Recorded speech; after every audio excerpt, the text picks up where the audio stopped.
Did you get it? I hope so. Because like y'all are coming through like super loud. Y'all coming through my mic, and like I made some slight changes, and it's like, yeah, we're getting crunk over here. Yeah, I'm gonna have to go back on that a little bit. This sounds a little more normal, right? Does it?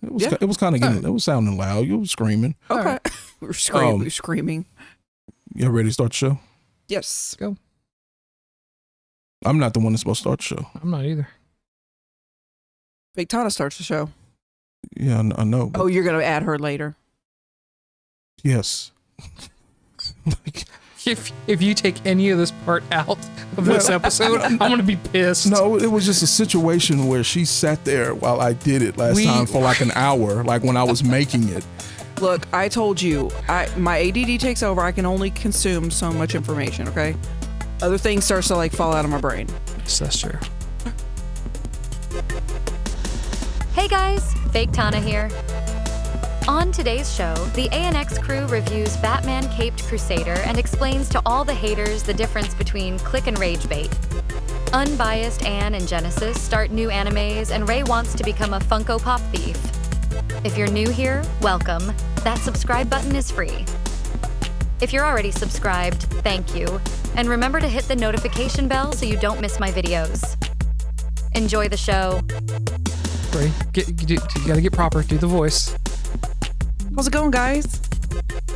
It's going okay. What up? What up? Still fighting about Deadpool. I don't know. I just like saying it. Don't take it away, man. Okay. Just your make-believe fights? I don't understand. Verbal fights. Okay. All right. What are y'all excited to talk about today? Ray, let's see if these buttons work. Raymond. Okay. Raymond. I know, right? Raymond, don't piss me off. It's got to be Caped Crusader. It's got to be? It's got to be for me. It is. Genesis. Yeah, let's see. I'm going to say, yeah, I guess Caped Crusader. Yeah, I was actually going to say that too. Lies. I know. I mean, we have a lot to talk about, but it's just that there's a lot, and I'm not going to say much right now because we're going to review it, but I have a lot of different emotions about this. Emotions? I'm excited to hear your take. You emotional? Well, all of us are emotional creatures. Yeah. You're super emotional. Not so much. Genesis. Not so much over here. He's like, what's a tear? I don't know. I know. Yeah, so you're going to get emotional about it. I'm going to get emotional. I'm going to cry. No, I'm going to get emotional about this one. No, I was going to say, I'm excited to hear your take too, because do you know how hard it is to sit through? And we've been doing this for years, but still to sit through movies, to sit through TV series and literally not talk about it because we want to talk about it on the show. And I'm like, I want to know. This is the moment. What do you think? This is the moment where I'm glad my wife doesn't do things like this so that we can talk about it. Yeah. Not yet. We never know. Not yet. I mean, we got a whole nother side of the desk over there. That's right. And we have used that. Yeah, we have used that before. It sounds crazy. Yeah. Did you hear that, honey? Like it's coming. It's coming.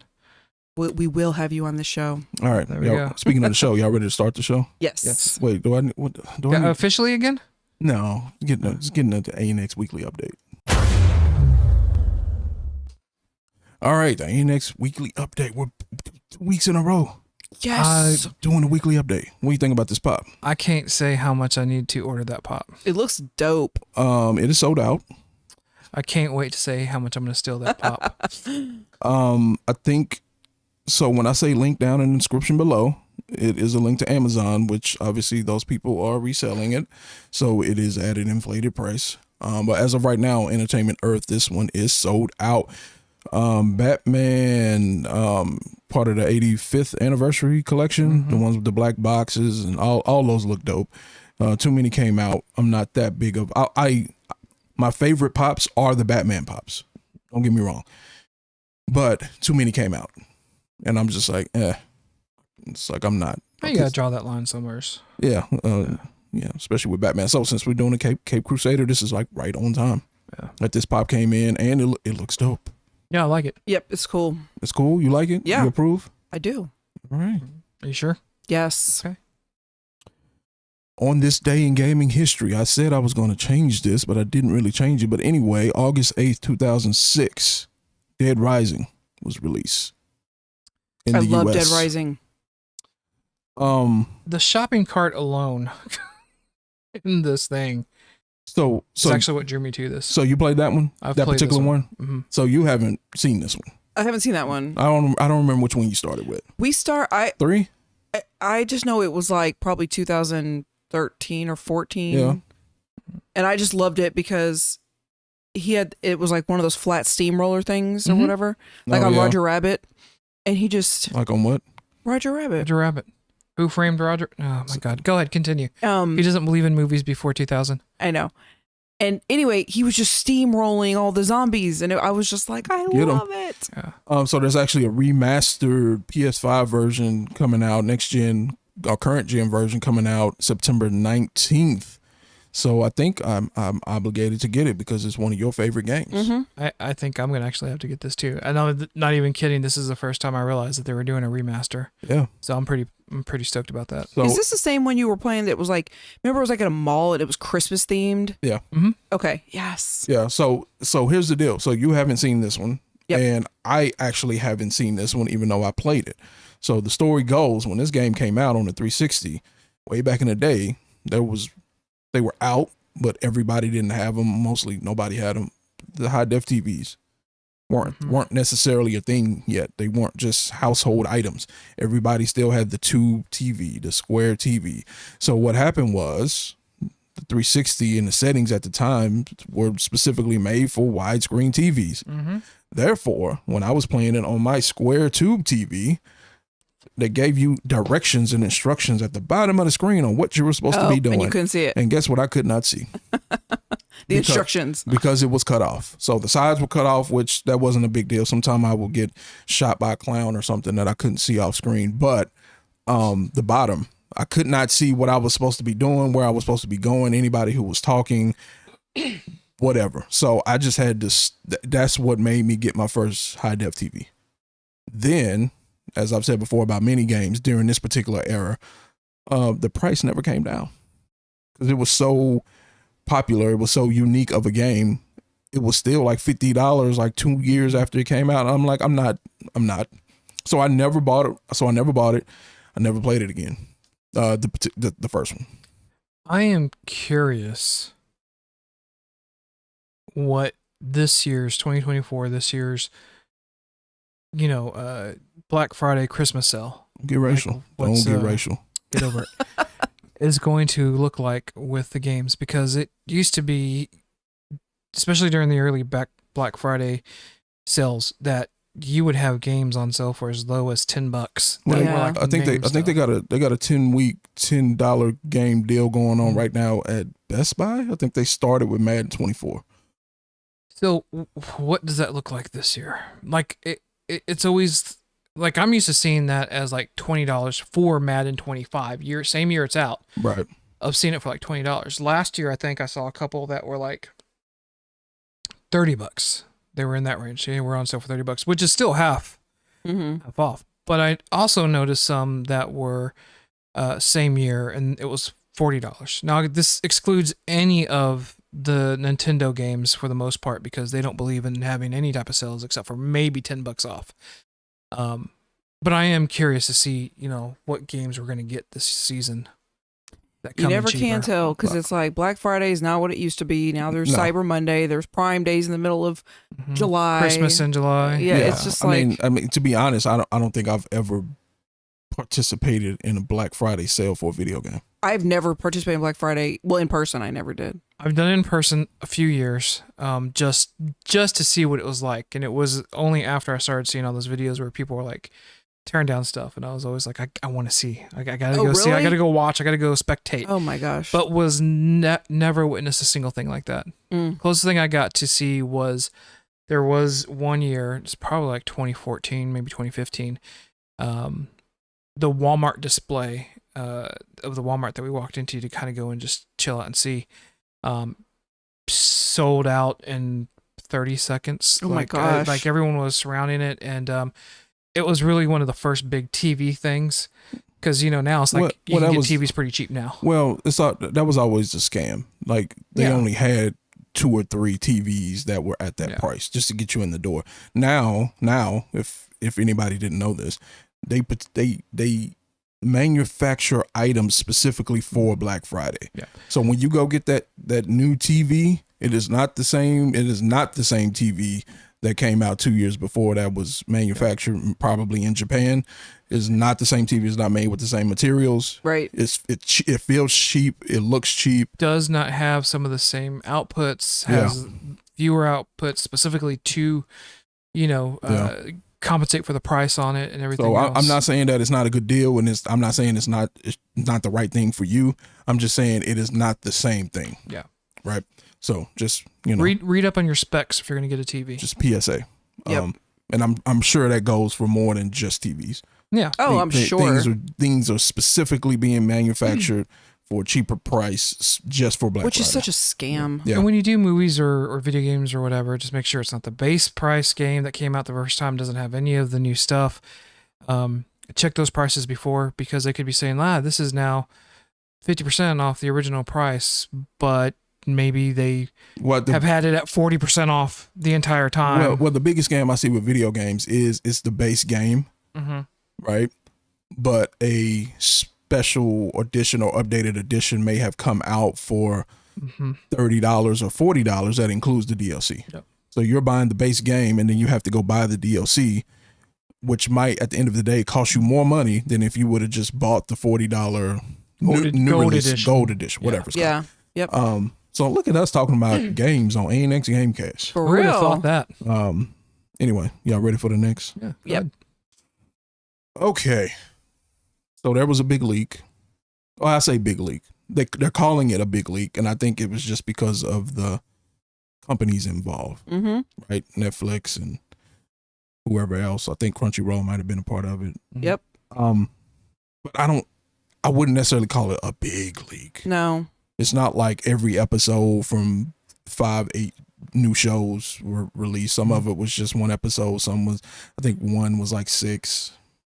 You got a list of. I do. I saw one that I thought you might have been interested in, which was Terminator Zero was one. I saw the trailer. Can I tell you, I'm not disinterested. Well, you can go find an episode or two out there because it got leaked. It's just from the trailer alone, and I'm not gonna I get what you're saying, right? You can go and watch that, a couple episodes, but I don't want to do that. I want to wait till it comes out. I think it's September is when that one comes out, or maybe sooner. Yeah. It already looks 10 times better than the past 2 or 3 movies that have come out on Terminator. Mm-hmm. And it looks similar. I don't want to say similar, but the graphics kind of look like those Godzilla graphics. Yeah, it does. So Gojira. I was assuming that it was a similar company that made it or same company or something. And either I'm getting older and not realizing that our music is being used for everything, but them using Smashing Pumpkins and the way they slowed it down, I thought was a really nice touch for the trailer. I can't wait for this. This will be first day watch for me. I mean, people are already watching. You behind. At this point, you're behind. True. So sorry, first day official watch. I'm looking on this thing right now. It says August 29th. So I will be watching it that day. All right. So the other ones were. So you're always talking about Zero, right? Terminator Zero, yeah. Dan. Oh, interesting. Okay, so there was a Terminator Zero, but there's another one called RE:0. Oh, the Resident Evil Season 3. Right? No, I think it's something else. And then Ranma. Ranma 1/2. Yep. Ranma. And Mononoke the movie. I'm surprised Ranma took so long to do a remake because I'm not gonna pretend like I kept up with Ranma 1/2, but this was the staple for comedies, right? At one point, it was like one of the longest running animes ever, right? And maybe they didn't do a remake because maybe it was still coming out and I just didn't know it. You see what I'm saying? So now they got new Ranma, which I don't think it ever caught on over here, but when they tried to introduce it over here, I think it was real shonen heavy. Mm-hmm. It was just dudes and boys who primarily loved anime the most. But now you have all different genres, so maybe Ranma might can catch on over here a little bit better. But leaked. So have they said what this has cost them yet? No, and that's why I said it may not be as big as people are trying to make it out to be, because some just had a few episodes, and some of them weren't even finished episodes. Yeah. So it was somewhere in between development. So you're not even really getting the full experience. It's to me, it's so weird that this genre of things is getting leaked. And I grew up in the age of what was it called that we did, the share? Oh, Like Kazai and Morpheus and peer-to-peer, person-to-person. yeah. LimeWire. So we did download anime like that. Oh, BitTorrents, right? Yeah, but they were full episodes from. Right. Yeah. But they were not available here. Yeah. So that's what's weird to me about anyone trying to leak this genre of stuff now, because I mean, we're getting simulcast release. We're getting stuff the same day Japan gets it. Yeah. Right. So it's just not this situation where we just can't wait to do it. So I'm curious to see what exactly happened whenever they figured out who leaked it and who did what and when and where. Because it's just odd for this genre of stuff. Because we get stuff so easily, stuff we don't even want.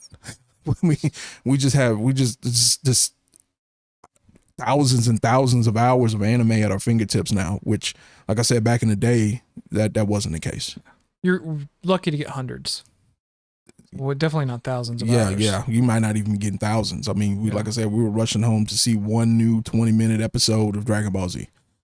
I just hope they figure it out before something else happens, because this post-production company, which is apparently where it got leaked from, Ayuno, they have other customers or whatever, partners, whatever you want to call them, or like you said, like Disney, Warner Brothers, of course Netflix. I'm assuming they might just be a disgruntled employee, or something. Someone burning the bridge on the way out. Yeah. Mm-hmm.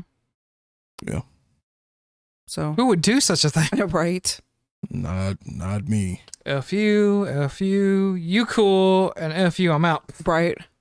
Yeah, and so anybody who's out there, to Ray's point, who's saying this ruined their experience, no, you ruined your own experience. Yeah. Because no one told you to go watch it. Yep. You didn't have to go look at it. And people need to stop. Like, I hate people who spoil things, forget a leak, but just spoiling a movie. But at the same time, the internet has been around for a long time now. Social media has been a thing for a long time. If you don't know how to avoid spoilers at this point, it's kind of on you. Yeah. Shame on those people for putting them out. But at this point, if you don't know how to navigate through that terrain, that's on you. That's a you thing.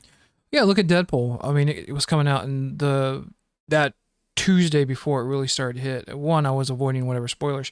Two, I know what YouTube, Facebook, and everything else are going to do. I'm shutting down from that. I'm not going to watch anything. I'm not going to look at anything because they don't cover up anymore. And there are some sites out there, and I am going to put one on blast. Comicbookmovie.com, horrendous at doing spoilers 2 days before, and they're like, hey, no spoilers or whatever, and they show the picture or they put it in the title. Is this really who's in there? Find out about Daredevil, like something craziness. Like, okay, I can expect that from people who are just randomly posting. If you're a professional site, and this is one, you cannot do that. Like, it's people understand. Well, I think it's a situation to where if some other major, even bigger site does it, or a smaller site that got big because they did it, at that point it's fair game. I think that's part of journalism, right? As soon as somebody breaks the story, then well, all right, we can just go ahead and do it then. God forbid we try to get things right. Yeah. Yeah, so there was people getting onto even People magazine, because I think I told you the day after the movie came out, they were like, "Oh, Jennifer Garner reprises her role," and you know, and some people were like, "This movie has been out for 24 hours. Are you serious?" Cut it some slack. You're like, a bigger company than all these people. Like, show some damn decor. Now to be fair to People, because I love People magazine. I know I had to go through the stacks just trying to get here. Yeah. Was she at that event that they did where Wesley Snipes was at and all that? Was she there? Because to be fair, because Disney, Marvel, they put that out. So if she was already there, Now there's videos and pictures of you being on stage with the rest of the Deadpool staff cast. I'll give them credit for that on the Deadpool and Wolverine thing for San Diego Comic-Con. Right. Yeah. Yep. They did not know they were there. It was a Hall H event, but when you put a couple thousand people and expect everyone not to be filming, not to be, that person, then you probably don't want to, even if you brought them in secretly, which they didn't tell anyone about it. They're like, and I think that even the Hall H crew saw the movie and then they brought everyone out. Yeah. So it was still kind of a secret and a shock and everything else, but you're not going to get 100% solidarity in a full people event who are not Hollywood to keep that a secret, to keep it light. And in this instance, they couldn't even have their own entertainment news outlets keep it a secret or keep it out of the light. So shout out People Magazine. Forget what they saying over here. Shout out People. Y'all hit me up. Why y'all still a magazine? But I'm glad you said that. So speaking of events, speaking of expos, speaking of cons, speaking of announcements on stages in front of thousands of people, D23. Does anybody know why it's called D23? I do not. I was going to ask you. Disney Expo. Why is it 23? Why is it called 23? Because they didn't go by year. But what does 23 mean? Like the 23rd one? It's Michael Jordan? I think it's the 23rd Expo they put on. Okay. So next year, don't hold me on that. Yeah. Next year will be D24. I believe so, but again, that's dumb. No, you said it. That's it. They just need to catch up. That's dumb. Right? I see you. It is dumb. It's Dumb 23 Expo. Okay, there we go. That's what it stands for. Douche 23 Expo. No, and the first thing I'm gonna say about this is that it Dick was 23 Expo. Now you're just going too far. It is dumb because there was a lot of things that they showed there that still cannot be seen online. There are trailers that they showed during the expo that you still can't see online. Some of them you can, but luckily, a lot of them you can't. Luckily, a person or two or 80 or 800 had a camera, and so now I get to see the crappy trailers on my YouTube. Right, in 360 standard definition looking stuff. So I can't even see what's going on. Everything's grainy. But here's the dumb part about that. I think there are certain people who were invited specifically to be there as press or influencers or ambassadors, and they were way in the back. So even their official stuff looked crappy. Yeah. Right? They had a clear shot at the screen, but it was way far back, and it was a huge ass screen, to be fair. The three of them. So I don't understand what they're doing, especially with MCU. I feel like y'all have led the way for big announcements and trailer releases. Like it's like a whole thing. Like when they drop a new trailer for something, like and maybe that's what they're waiting on. They want to stagger it out. But when they drop a new trailer nowadays, it's like an event. It's almost like a movie was released. It's like trending for a whole week. Drop the trailer 2 hours later, which a lot of them have started doing. And right before COVID, they did do that where it was like, okay, we're showing the trailer over here at San Diego. 1 hour later, it's online. Yeah. And they did that. And they even did that the year after the COVID where everyone was kind of coming back. And then last year and this year, it's like back to, no, we don't want to do that. We don't want to release that. Why? Yeah. Right. Your shit's going to end out on YouTube in the worst possible fashion. Yeah. I get what you're trying to do. Those who have come out to this expo get a special treat. And they got it. Yeah. But then release it because not everyone's going to that expo. I think it was it Paris this year? No, it was in Anaheim. Was it stateside? Okay, so it was in California? And that's why it was so late. So when we were trying to plan, breaking down that fourth wall, I need to put fourth wall back on Fake Tana over here. Fourth wall. Like I originally Jinx. wanted to do D23 coverage, but we were getting reports as late as 11 o'clock at night here in Central Standard Time. So it was just like, I knew this was going to happen. Like we needed to talk about it, but we had already planned this whole show out. Right, we are kind of professional a little bit. Kind of. So speaking of kind of professional, what were you excited to see on the 360p coverage that you saw on random YouTube channels? Saw a trailer for The Mandalorian and Grogu. I got to see it because I couldn't really, because of that horrible standard, couldn't really see it. I'm probably gonna have to say Daredevil, Born Again. That's what I'm probably most excited to see. Okay. I guess I'll just be negative here. The thing that I'm not excited about is probably Agatha All Along. When did WandaVision come out? Like 4 years ago? Yeah. It's been a while. It's been a bit. Because they've been talking about doing a show for a long time, 4 years, 3 years, whatever. And when the show was on, it was like the worst kept secret that she was going to have something to do with whatever was going on in WandaVision. It was very clear if you paid attention to the show. Yep. And now here it is, and she got a movie all about witches, and this is just my own bias. I will throw it out there. We're talking about getting emotional. My own bias is, generally speaking, when it comes to comic book, superhero, specifically Marvel, I don't care about witches and gods. Yeah. I care about mutants or things that have been mutated, right? I don't care about witches. It feels cheap. It feels. I can't see this one getting good reviews. Maybe they do. I see that it could get good reviews, but I'm not sure who those reviews will be coming from. Does that make sense? Yeah. Like I just think there's going to be a large population of comic book fans that probably don't watch this, but I feel like the people who will watch it will enjoy it, and it will be high quality. So it will be a good show. I'm not saying it's going to be a bad show. You're just not excited. It's been too long. Yeah. It's been even 2 or 3 years since Multiverse of Madness. Mm-hmm. 2 for sure. What are we doing here? And I think that's my overall problem with what's been happening with Marvel and these announcements and releases. The timing. It's come on, man. Stop talking about shit that's coming out 3 years from now, 4 years from now. Like, don't talk about it, be about it. Don't talk about it, be about it. And if you don't know, don't do it. How many of us can remember when the Inhumans movie was announced? Right. Don't do it. Not me. I don't know what that is. It's okay.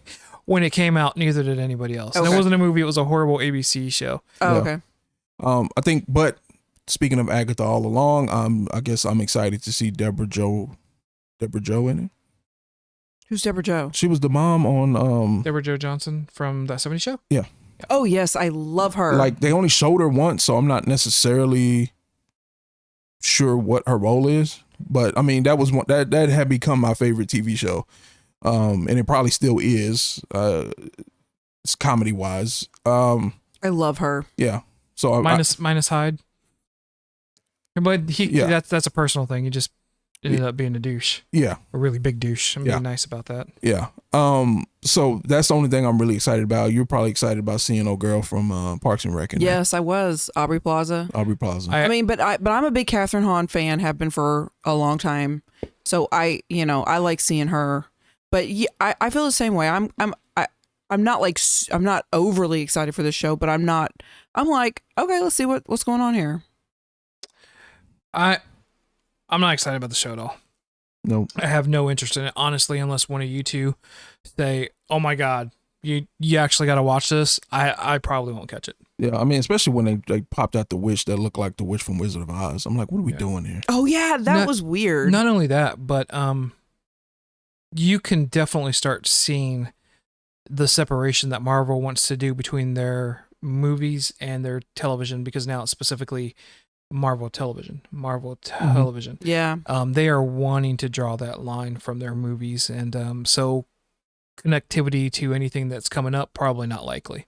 And that's sad, because that's probably including Daredevil, which I would like to see him in the mainstream Marvel movies. But this is all we're gonna be able to get. I mean, and it's following that Netflix formula for Daredevil. Well, then I am excited. Well, to be fair, he's already been in the movies before. To be true, yeah. Before he was in MCU shows, right? Yeah. MCU specific shows. Yeah. Skeleton Crew. I don't think I'm ever going to remember that name. I actually saw the trailer. Yeah. We saw it too.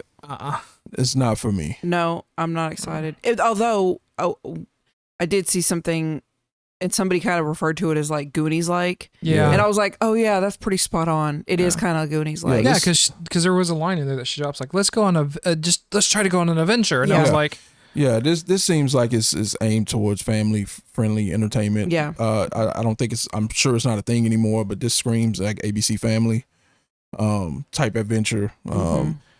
more for maybe your child that is too old for cartoons but not too old young. enough for the PG-13 stuff. Yeah. Like in between those tweeners, those preteens and all I that. don't know. Let's take our 10-year-olds and 11-year-olds to go see Deadpool and Wolverine. Or you just your kids in general. Whatever. Yeah. So yeah, is it gonna be? I just feel like and I said this before on the show. I don't like stuff with kid actors in it. Yeah, not when they're like the primary. And then you got a bunch of them, and then it's just like, Unless it was My Girl. I love My Girl. I knew you would. Before 1998. Sorry. But was that Macaulay Culkin? Yeah. I know stuff. But this. Did you watch it though? No. Then don't say you know stuff. Is it worth watching? Yes. No. This is one where I probably wouldn't watch it. Yeah, I honestly I haven't finished Andor, and I haven't Andor dope. So that was the next one I was gonna bring up. And I do want to see it. Don't get me wrong. It's just become a what's here, what do I have time for to watch? You kind of got to pick. Yeah, and so Andor is dope. The only thing I don't like about Andor is that we know how it ends already. Yeah. Well, and it takes a long time to get dope. You got to stick through it. Yeah. It gets good, but it takes a while. Yeah, so I'm ready for that. And a couple of new scenes from Brave New World. I'm not exactly sure what I feel like they're somehow messing up with Captain America. I don't want to say Brave New World. I feel like they're messing up with Captain America. I feel like they're trying to recreate this main top tier superhero that everyone is going to love and follow. And you're doing that and you're throwing money in it because I'm sure it costs a lot. This is probably the biggest name actor you've gotten to be in an MCU movie, right? There's argument. Harrison Ford. There's argument for it on as far as that's concerned, but I mean, probably the most respectable name. I think bringing back Robert Downey Jr. now is bigger than Harrison Ford being in this. Yeah, probably. But Harrison Ford just being in this movie the first time is a way bigger deal. To me, it's a bigger deal than Robert Downey Jr. being in the first Iron Man. It all goes back to I don't even think the deal with Robert Downey Jr. being in Iron Man wasn't so much that it was Robert Downey Jr. It was the fact of all the trouble he had gotten into. Yeah, I was saying it was his comeback. Right, why are they doing that, I'm saying just a known, established. Name. I think it's also like Harrison Ford can pretty much do whatever he wants. Robert Downey Jr. couldn't. Robert Downey Jr. needed something to kick back off his career. But Harrison Ford, back to the respected, like he's a respected actor, he's old. It's more of like a surprise. So I think it is a bigger deal because it's more like, whoa. Well, and like I said, my original point was not necessarily a bigger deal, but biggest name to be in an MCU movie. Yeah. Period. But because of what the MCU made him, though, I mean, Robert Downey Jr. doesn't get the Iron Man title. It doesn't become Iron Man. Like, we're going to be like, Robert who? It's almost kind of how it felt. It wasn't that he was a bad actor. He just wasn't in. Name me something right off the top of your head that he was in prior to MCU playing. Oh, Iron I Man. can tell you a bunch. I was a huge Robert Downey Jr. fan She's in the 80s. Name Back to School. Okay, No. Science. I think we talked about this before. Yeah. I think I can honestly say, I don't think I've ever seen a movie with him in it. But here's the thing, besides before MCU. But to your point, though, Robert Downey, I may be a one-off because I watched weird movies when I was a kid. So, yes, I was a big Robert Downey Jr. fan before. But the thing is, he had disappeared. He had been in prison. I had been in jail. Like, so, And rehab. I mean, a lot of people saw Robert Downey Jr. for the first time in Iron Man. Yeah. So, to your point, like, I still could, to this day, couldn't name a movie before MCU that he was in, just off the top of my head. I'm sure I've seen him in the movies that I watch, same as you. I like watching all different types of movies. And I could probably go, oh yeah, I forgot he was in that. Weird Science, Back to School, Johnny B. Good, The Pickup Artist, all sorts of stuff. Chances are. Never heard of half of that stuff you just said. Yeah. And again, I used to work at Blockbuster. So that being said, though, like I knew who he was. I knew he was an actor, but I also was like, oh wow, this is cool. You know, watching him, I was like, wow, good pull, good casting. You know, and then I started reading about all the stuff he's done. So to your point, it is a bigger name than Harrison Ford coming back, but it's about the point that he's coming back and he's not coming back as Iron Man. That's what makes it a bigger deal. It's MCU created his legacy, which he will have, without a doubt. So my original point was correct. Right. So that's a bigger deal. This is a bigger. I'm saying a bigger actor. Actor. Yeah. Yes. So not to confuse the two things, right? Because I don't think anybody cares Harrison Ford is in this movie, generally speaking. Yeah. Now, comic book man. Does Red Hulk? I don't know anything about Red Hulk besides that he's red. Mm-hmm. Does he die? Because, and the only reason I'm asking is why are you casting? I don't know how old Harrison Ford is now. 80. Let's check while you're asking your question. But why are we casting an 80-year-old man to play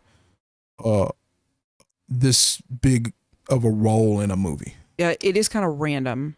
So it's like, does he die? Is there a notable death for Red Hulk somewhere? And I'm not saying Harrison Ford is going to die. I'm not saying I want him to die. I'm just saying, like, give the age, given everything else. My God, the man is 82 years old. This is 82. This is not going to be going on. This is not going to be a 10-year thing here. No. This is not going to be a 10-year run for Red Hulk. Right? Red Hulk is still in the books. Okay. So, they wanted to go and replace William Hurt, unfortunately, after he passed. Right. Absolutely a big name to replace him, but could they have gone 20 years younger? I'm not even going to say 10, but 20 years younger to maybe get a potential. I mean, it's longevity. Yeah, we know Red Hulk's going to be in Thunderbolts. Right. Is Harrison Ford? Right. Does this end with him passing it along to somebody else so that a Red Hulk can exist?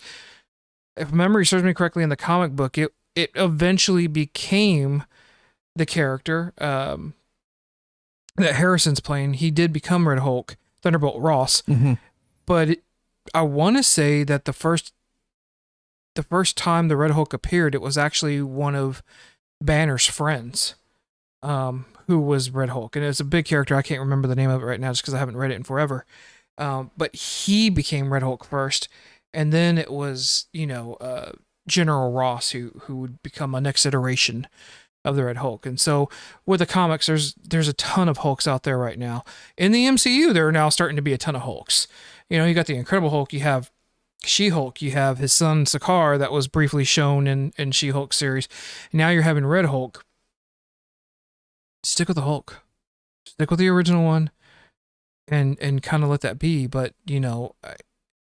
again, I feel like some of Marvel's becoming a bit too 90-ish where they want to throw everything in the kitchen sink in there with it. Well, I mean, if they weren't having the legal issues surrounding Hulk and the license for the Hulk, then there would be no need to bring this many up. You gotta kind of appreciate Universal's stance on what they'll give up for the Hulk. Do you? I mean, I don't. It's a money thing. Like, think about it. You got to keep shelling out to them. They don't have to make a darn thing. They don't have to shell out anything. I'd keep the rights too. It's a cash cow for you, and you're still having to include them. So fun fact: the only reason I know that Harrison Ford is like I was guessing 80 is because I didn't realize how old he was until somebody pointed out that that in Indiana Jones and the Last Crusade, Sean Connery plays his dad and looks all old, and in reality, Sean Connery was only like 6 years older than him, but he just looked a lot older because he was like all gray and. Well, Sean Connery's looked like he was 80 probably since he was 40. Yeah. So I was like, that's when I realized how old Harrison Ford it really was. Yeah. Anyway. All right. So, and just to name two more things, Ironheart update, and then a little something from the Fantastic Four, which looked horrible. Not excited about that. We kind of talked about that a little bit on the last episode. Are you going to go in with kind of that tainted viewpoint of not liking the Fantastic Four? I'm going in with what they're showing me, which is I don't want to go backwards. I didn't like the first Captain America because we were 60 years in the past. It's just not a time period that I like or appreciate. It's old. It's not developed. I don't like it. So, well, for those of us who are older than 15, apparently, I kind of like them going to the time period pieces. Like you can take X-Men back to like I didn't necessarily even like when they did that in was it Days of Future Past? Or what, they went back to the 70s? Yeah. I didn't necessarily like that. But it wasn't the whole movie. right? Mhm. So I was like, okay, I can deal with this, but I didn't necessarily even like that. So is it appreciation of that, or not? Just you just don't like the you don't like the time period pieces on the movies, No. like when they have to. Okay, so No. that's a whole different thing. So you're right. You're probably not gonna like Fantastic Four. Yeah. Yeah. So Now, can you do it right? Can you make me like it? I'm going to watch it. Well, So- they can at least you even if you don't like the timepiece, you could walk out of there hypothetically saying that was good quality. It was a good story. Yeah. It was good acting, good music, good CGI. But are they going to do the WandaVision thing where the acting is like similar acting to that time period? oh The way yeah, people speak, the way they talk, the way they dressed. It's like I don't want none of that. I loved that. I think that's what made it that. It's what gave it its character, was actually being in those time periods. But again, that's you. That's a you thing where you just don't happen to like when they do that. Yeah. Yeah. So that's understandable. Ironheart, I could care less about. Couldn't care less about. How would I say that? Yeah. Here's my care ability level. Ironheart's somewhere on the bottom. Oh, Lord. Anyway, y'all ready for the next topic? Yep. I told you so. Hey, it raised. Well, I think it's even higher than this. Like I said, I made this yesterday. I think it's at 10% now. Yep, Let's see. it was But- 10 when I checked But earlier. the big news was the first reviews of Borderlands when it came out. It had a 0% on Rotten Tomatoes. Now, anybody who's seen this show before knows I don't give a damn about Rotten Tomatoes. I don't give a damn about Metacritic. Yeah, I don't either. I don't give a damn about none of these scores. However, when you get a situation where everybody universally says that this is bad, I have to assume that it's bad. Now, if we go back, which I'm definitely going to drop it here, I'm still not 100% right yet, but I'm getting closer. I'm definitely going to drop when I told you this was going to be the biggest flop of the year. Now, I regardless, still don't think it'll be the biggest flop of the year because we still have a whole few, 5 months to go. There's plenty of time for crap to drop. No. But there's a difference between a low, like for example, a low budget bad movie come out and doesn't make movie. That's not a flop. It's just, it is what it is. This is a high budget movie with known actors and names in it. How much was this movie made for? Just I think under 200 million for the budget. God, I want to be that person that goes, how much are we throwing this? 200 million? Yeah, that's good. That's fine. That's cheap. Right. Yeah. But yeah, you got Kate Blanchett, Kevin Hart, Jamie Lee Curtis. Right. Jack Black. Oh yeah, Jack Black. So, Plenty of known people.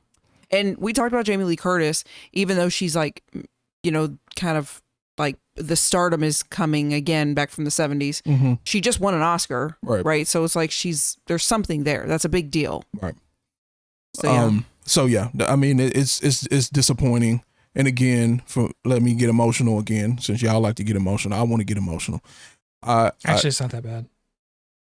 What's not that bad? Uh, Ray has forgotten that we're on a podcast. no, I'm not. I'm looking at this. What, the budget? Yeah, it was about 120. It's not horrible. Yeah, I've seen numbers higher than that, but whatever. Either way, That's a lot of money. get emotional. it is. What you got? Everybody shouldn't be allowed to just buy licenses and make shit. That's fine, but Because it tarnishes how many video game movies are out there? okay. Not many. How many? You're not wrong. But if I'm the creator, if someone came to me and said, we want to give you $50 million for your IP, me as a regular person, you know what I'm going to do? Sure. Do whatever the hell you want with this. I don't care. But at this point, you're not a regular person. This game has been out for 10, 15 years. You've made hundreds of millions of dollars off of this IP already. You're not just a guy who made a website and it blew up overnight and then you sold it. This is an established brand. They've come out with 4 and 5 video games, major titles, hours and hours, hundreds of hours of DLC. This is this is a thing, right? Yeah. And again, my thing is more about, it's the DC argument that I have. Stop putting out shit, because there will be a day when people will stop paying to make it. Stop putting, don't do You're this. never going to get that. There's always going to be shit movies. But I know that. you were disappointed in Yes, this. there's going to be shit movies. Do better. Do better. You are asking a lot, my friend. I'm really not. You are. I'm really When there's not. a movie like Madam Web that can be out there, you're asking a lot. But I'm not. If they can make money out of mediocrity, they're going to do it. So let me turn this around on Madam Web. Keep making Madam Web, Sony, and then give all of your rights over to Disney proper. How about that? That wouldn't be a bad ending to what's going on with those Spider-Man movies. They will make those Spider-Man movies to hold on to that right, even if it's just to hold on to what they have to get their own money and still feed them the actual Peter Parker Spider-Man. They're going to keep doing it. Right. They just are. So it's a money thing. Money thing. One of them is going to strike, whether it's Venom, whether you liked it or not. That movie hit. So it sounds like we're doing the first take thing where we're arguing two different points. I'm saying I don't want them to continue to make bad things out of established things. I'm arguing the fact that they are going to continue to make bad things. No. But do you want them to continue? I'm saying I don't want them to continue. I don't want them to continue, but I'm also being realistic and knowing they're going to continue to make shit movies from time to time. They just are. It's going to happen. It's going to happen with the IP that we like. It's going to happen. It's going to happen. It has happened with Batman, who, I'm fiercely against when that happens. I remember Batman Forever. I remember Batman and Robin and thinking as a kid. And then what happened? There was this long, big drought where there were no superhero movies. I don't want that again. So that is my message out there. I don't care that somebody's going to keep doing it. I'm saying, please stop doing it. And anybody out there, please stop supporting shit. That goes for movies, music, TV. That goes for anything. Please. So are we going to see this? Yeah. Well, yeah. Yeah, because we point one. Well, because we're trying to do a podcast here. We're trying to do something. Yeah. But you mean like average viewer? I can tell you, I'll never see this movie unless it comes out and it's on TV, and I'm like, let me see why people hated this movie. But I know you're disappointed in this because you love this game. Well, you love Claptrap. I mean, no, Borderlands is dope. Yeah. Claptrap is dope. OG, but like I said, I could tell from the first trailer that. No, I know you've been saying this trash. since I've May. been saying this. Like this looks like hot garbage. We met the OG Claptrap, and you said this in May. Yeah, and I think it's okay for me to say this. He said it. He said the same thing. Yeah, he said the same exact thing I said. It looks like hot garbage. Yep. Genesis just cost someone a job. Yeah. For the next video game release. No, he don't work there anymore. Okay. So that's the whole thing. Google it. Google it. We're on a show, man. Go ahead Just and tell Google me that right now. So that's what I did before you got after me. so no, I'm not disappointed that it's bad. I expected it to be bad because what good video game movies are there? So I expected it to be bad. Yeah. And I'm tired of. I will tell you, the video game movie that surprised the living hell out of me that I thoroughly enjoyed? Probably Mortal Kombat. Sonic. Trash ass movie. Sonic. I did. I didn't. I really enjoyed Sonic. The second one? The first one was trash. No, the first one. The first one was hot garbage. Don't The care. second one looked better, but I still haven't seen it. And then I haven't seen Knuckles yet. And Knuckles looked a little better as well. I haven't seen Knuckles. We started watching the first 15 minutes of it. I just haven't had a chance. Yeah, but no, the first one was bad. If it wasn't for Jim Carrey, like that movie would have been just unwatchable. Yeah. Possibly, but it wasn't. And Jim Carrey was in there. And, but he wasn't, I did enjoy it. But he wasn't in every scene. So, no, but again, I still enjoyed it. You cannot like it. It's okay. It's what the show's for. Every scene that he wasn't in it was unwatchable, terrible, hot trash. Don't do my boy Cyclops like that. Oh Lord. I don't even know. I've heard shit from my that's memory. what I kept saying every time he popped up on the screen. Cyclops. And she was like, what? Because she hadn't seen X-Men at the time. Okay. Yeah. Still? At that time? What was that, 2000? Like the old original X-Men? Oh, no. I was way behind on X-Men. Yeah. Oh, wow. I didn't watch those till 4 or 5 years ago. We watched all the originals. Yeah. There's only one original, but you know what I mean? The older ones. Yeah. I think it was like 2 or 3 years ago. But anyway. Well, whatever. Don't call me out like that. So anyway, that's just my stance on it. It's not specific to Borderlands. It is to all anime and video game related movies. We're at a place where the comic book adaptations, live actions are better, so that's good. Like, but this is just this is a trend that needs to go away. Well, I'll tell you what I think is going to be the biggest disparity. Disparity? I'm done today. I'm done. Disparity. Disparity and the Kool-Aid and the pudding pops. I think probably that's going to go to The Crow. And that's really sad for me because I really, really, really want to like The Crow because love the first one. Remaking it? Love the first one, love the book, but the remake comes out at the end of this month and I just, You're not Eric Draven. It's not even that. He actually is Eric. It's just a different take. I don't know. I part of me really wants to watch it, and the other part of me is like, I have no desire. And I think that one's going to have a bigger lopsided loss than what Borderlands will, especially after seeing what their A lopsided loss of money of P&L. Maybe, but it also depends on how much the budget they had as well. Yeah. So, Well, I don't think you have to worry about people supporting Borderlands because I don't think people are going to. And when we talking about flop, I mean not to crap on your movie. I don't think there's a large, huge audience waiting for the Crow remake. No, and I agree. So, but Borderlands is a different animal with different audience base, different demographic there. Maybe not. Let's be honest, it's not going to kick Deadpool and Wolverine out of the top spot right now. No. So no, I don't see anything until September doing that. I was gonna say something, but I forgot. Oh no, that's what I was gonna say. Okay. It's no, I know. Okay. No. I'm Both feeding of off y'all- Ray. both I'm of feeding y'all off Ray. tripping. I'm all discombobulated. Okay. The other thing I was just gonna mention, and I typically don't read anything about movies before we. You about to spoil something for me? I feel like it. No. Okay, I'm not okay. gonna. Not just you. No, I'm not gonna spoil anything. But what I did happen to come across, and I'm just curious, your thoughts. Part of the problem, according to somebody, I don't know who, was that the person that they got, basically they were saying this movie was going to be awful from the get-go because they had the wrong director for this movie. Yeah. I don't care about. I'm getting tired of hearing those stories. And, Okay, and I didn't know if you'd heard that. No, I don't care about this about that at all. This was always going to be bad because it was going to be bad. It didn't matter who you got to direct it. It didn't matter necessarily who you put in it. Should it have been made a movie then? That being the case, you never wanted to see it as a movie. No. Yes, I do. Done correctly. Okay. Not. Well, but to her point though, I had heard the same thing, that the script changed almost immediately when the director came on, and that all the key actors, the big name actors who are in this movie, wanted to sign on because the script that they got was almost night and day different from what they ended up shooting, and they all went in on that first script. The casting is even wrong here. Why do you have 70-year-old people playing 30-year-old characters? Why do you have 50-year-old people playing 20-year-old characters? Why do you have 5'2" people like playing big?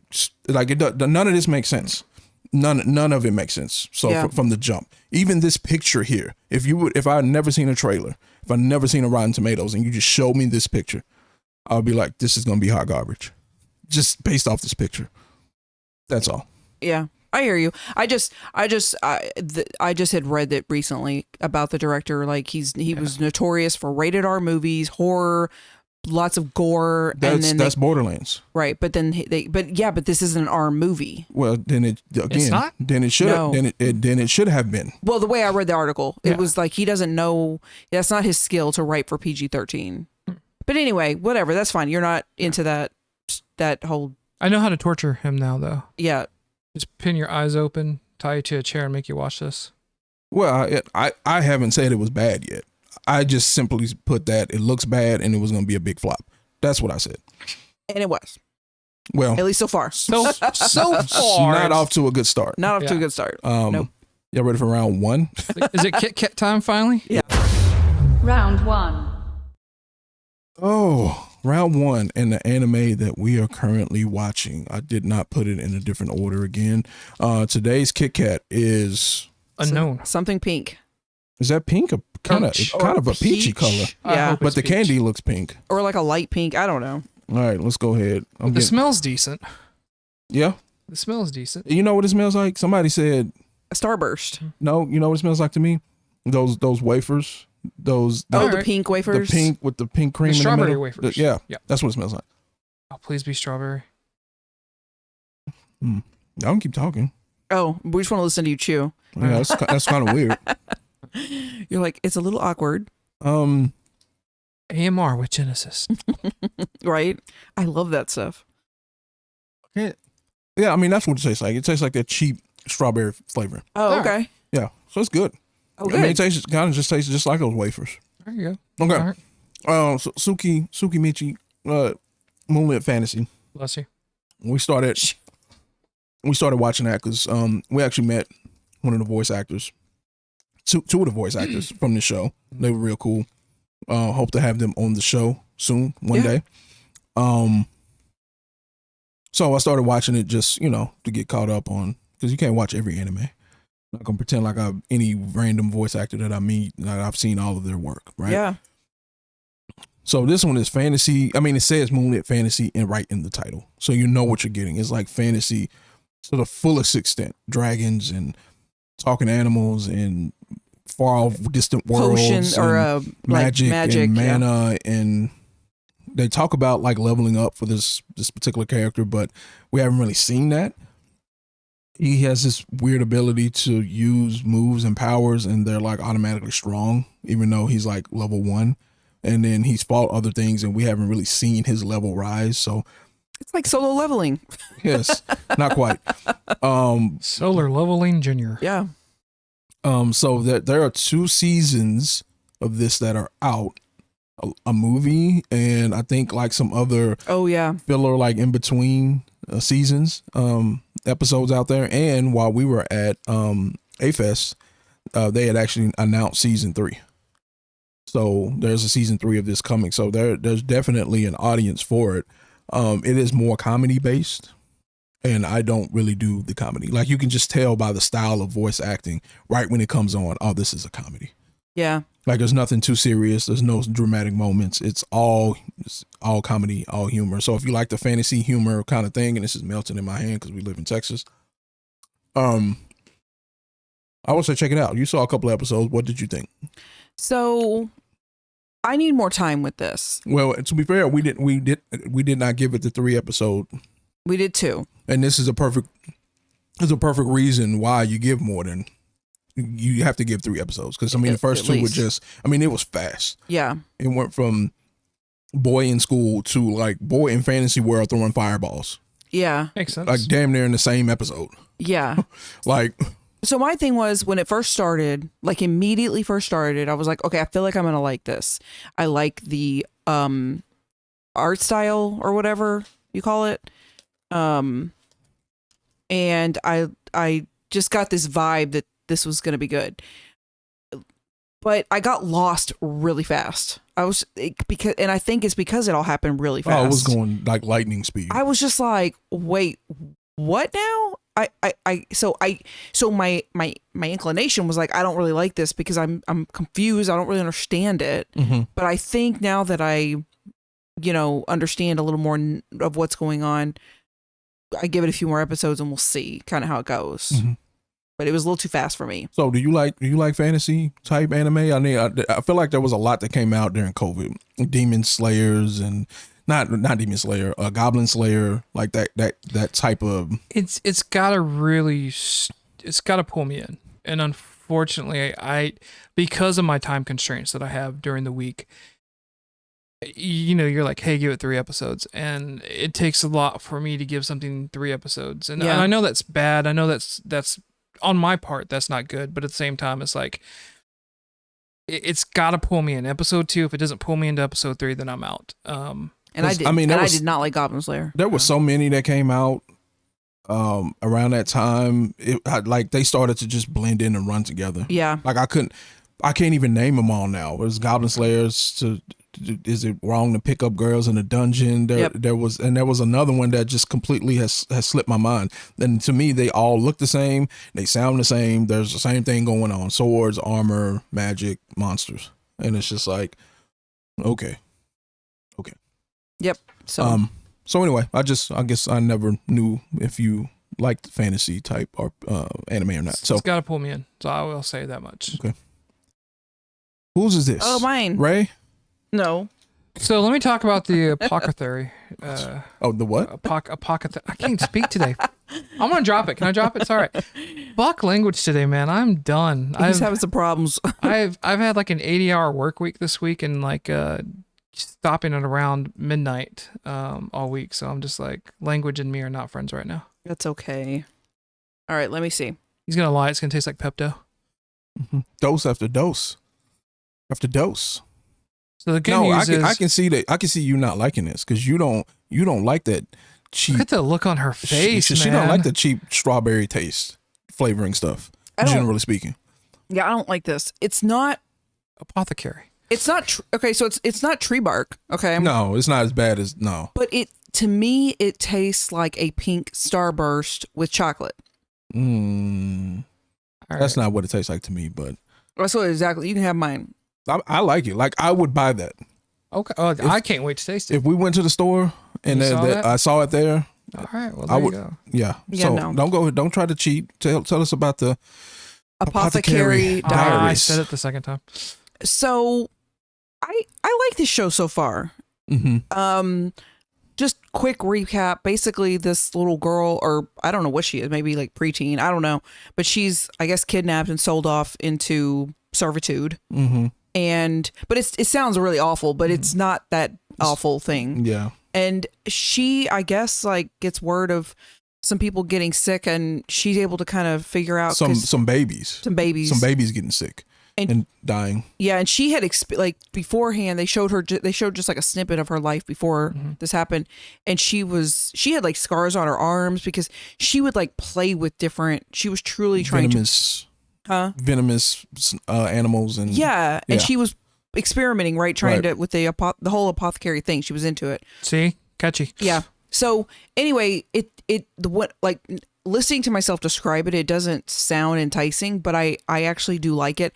And one thing I love about some animes, and they did this when When They Cry, I love when it's like it's a character says something, right? And they look like it's normal character, and then it switches, it's like ming, and it shows the characters drawn totally different. Yeah, like they're like this short, and they got the Yes. big head, and they got the eyes and the hearts all around them, and it's Yes. like real goofy. I love that. Yeah, Then you would like Demon Slayer. yeah. I think that happens some in Demon Slayer. Yeah, it does. I just love. I don't know why. I guess because I don't see it a whole lot. Not that I watch animes all day long, but I don't know. I like when they do that. So I'm looking forward to watching a few more episodes of this. So this is what I'll throw out there because I saw it again. One of the voice actors we met that was in Moonlit Fantasy is also in this one. Her character has not come up yet. But here's the deal. This is shoujo. This is shoujo to the max. Oh yeah, girls. It's made for girls who's probably by girls. I can 100% see that. However, men, boys, whatever. I think you could still enjoy this and appreciate it. Why? Because the main character, I find her saying the same thing that I'm thinking. Oh, Like she is not girly. She's kind of tomboyish. Yeah. Right now, anyway. And when the main guy that everybody thinks is cute and wants to whatever have babies with, right? Literally, is like coming and touching her. She's not with it. She doesn't appear to be attracted to him at all because usually in these types of animes, the main guy character does kind of look like a woman. And she actually made reference to that, like in Deadpool style. she goes, "Is that that's a guy?" Yeah, she was like, something she said like, what's up with the grumpy woman here or something like that. And then they started talking. He's like, oh, that's a guy, you know. So it's the same thing like I would be thinking, but she's actually saying it. So obviously done on purpose. I think it's smart for them to do because a lot of these, not that they need to include men. Right, but a lot of these shoujo animes and shonen animes will go a lot further if there were more things that included something, you know, for women and or for men. Gotcha. Yep. Right. It just you broaden you open up your audience more, and the main character definitely does that. Like, I can continue to watch this because of her specifically. Yeah. Gotcha. So, not necessarily recommending it yet, but definitely it's not just like some girly shoujo anime. Yep. Agreed. Candy. Raymond. Let's see. Raymond. Do do do do do do do. Yeah. What do you think? This reminds me of the strawberry Of a girl? of the strawberry frosting that you would put on cake. Like you go to the store. Oh, cupcake. Yep. Yeah. That's what it reminds me of. So that's good. I like it. Oh, okay. I do. Yeah, that's what I'm saying. I would buy this if I saw it. Yeah, a little bit of a light aftertaste. Not quite sure what that is. It's not bad, just not good either. But overall, like the flavor's pretty good. Like the original aftertaste made me think that it could have been the pink lemonade we were talking about because it was a little tart or sour or something. But then it didn't last very long. I was like, nah, that's not it. No, it's not. It's It does. strawberry. I agree. It does remind me. Oh, wait, no, not strawberry icing. Yeah. I can see that. Mhm. But I think the tartness is what's making me feel like a Starburst. Like Yeah, I get it. it just feels confusing. Anyway, I'd buy this. I think I would too. Mhm. I mean, I'd have to be in the mood for it, but I would buy it. I wouldn't. Let's stop the show. I won't. Right, let's order I it. will. I will just let the recording keep going. Yeah, Let's just go and let's go to the grocery store. okay. let's go right now. Field trip. No, not you. You didn't Oh. like it. Well, I can get something else. No, This defeats the purpose of this Kit Kat. right. Oh God. So you got to finish the rest of the show by yourself. have fun. We're going to Target. Oh, I can do that. She's like, I'm out, bitches. You can What you trust got? me. Don't worry. Episodes 5 and 6. Okay, so let's be honest with And this. I forgot the damn pop again. The pink hair did. girl. You did. God. Stupid. She starts off the episode Oh yeah. of 4-5, and then it transitions into our boy with the snake. Okay. Here's the thing.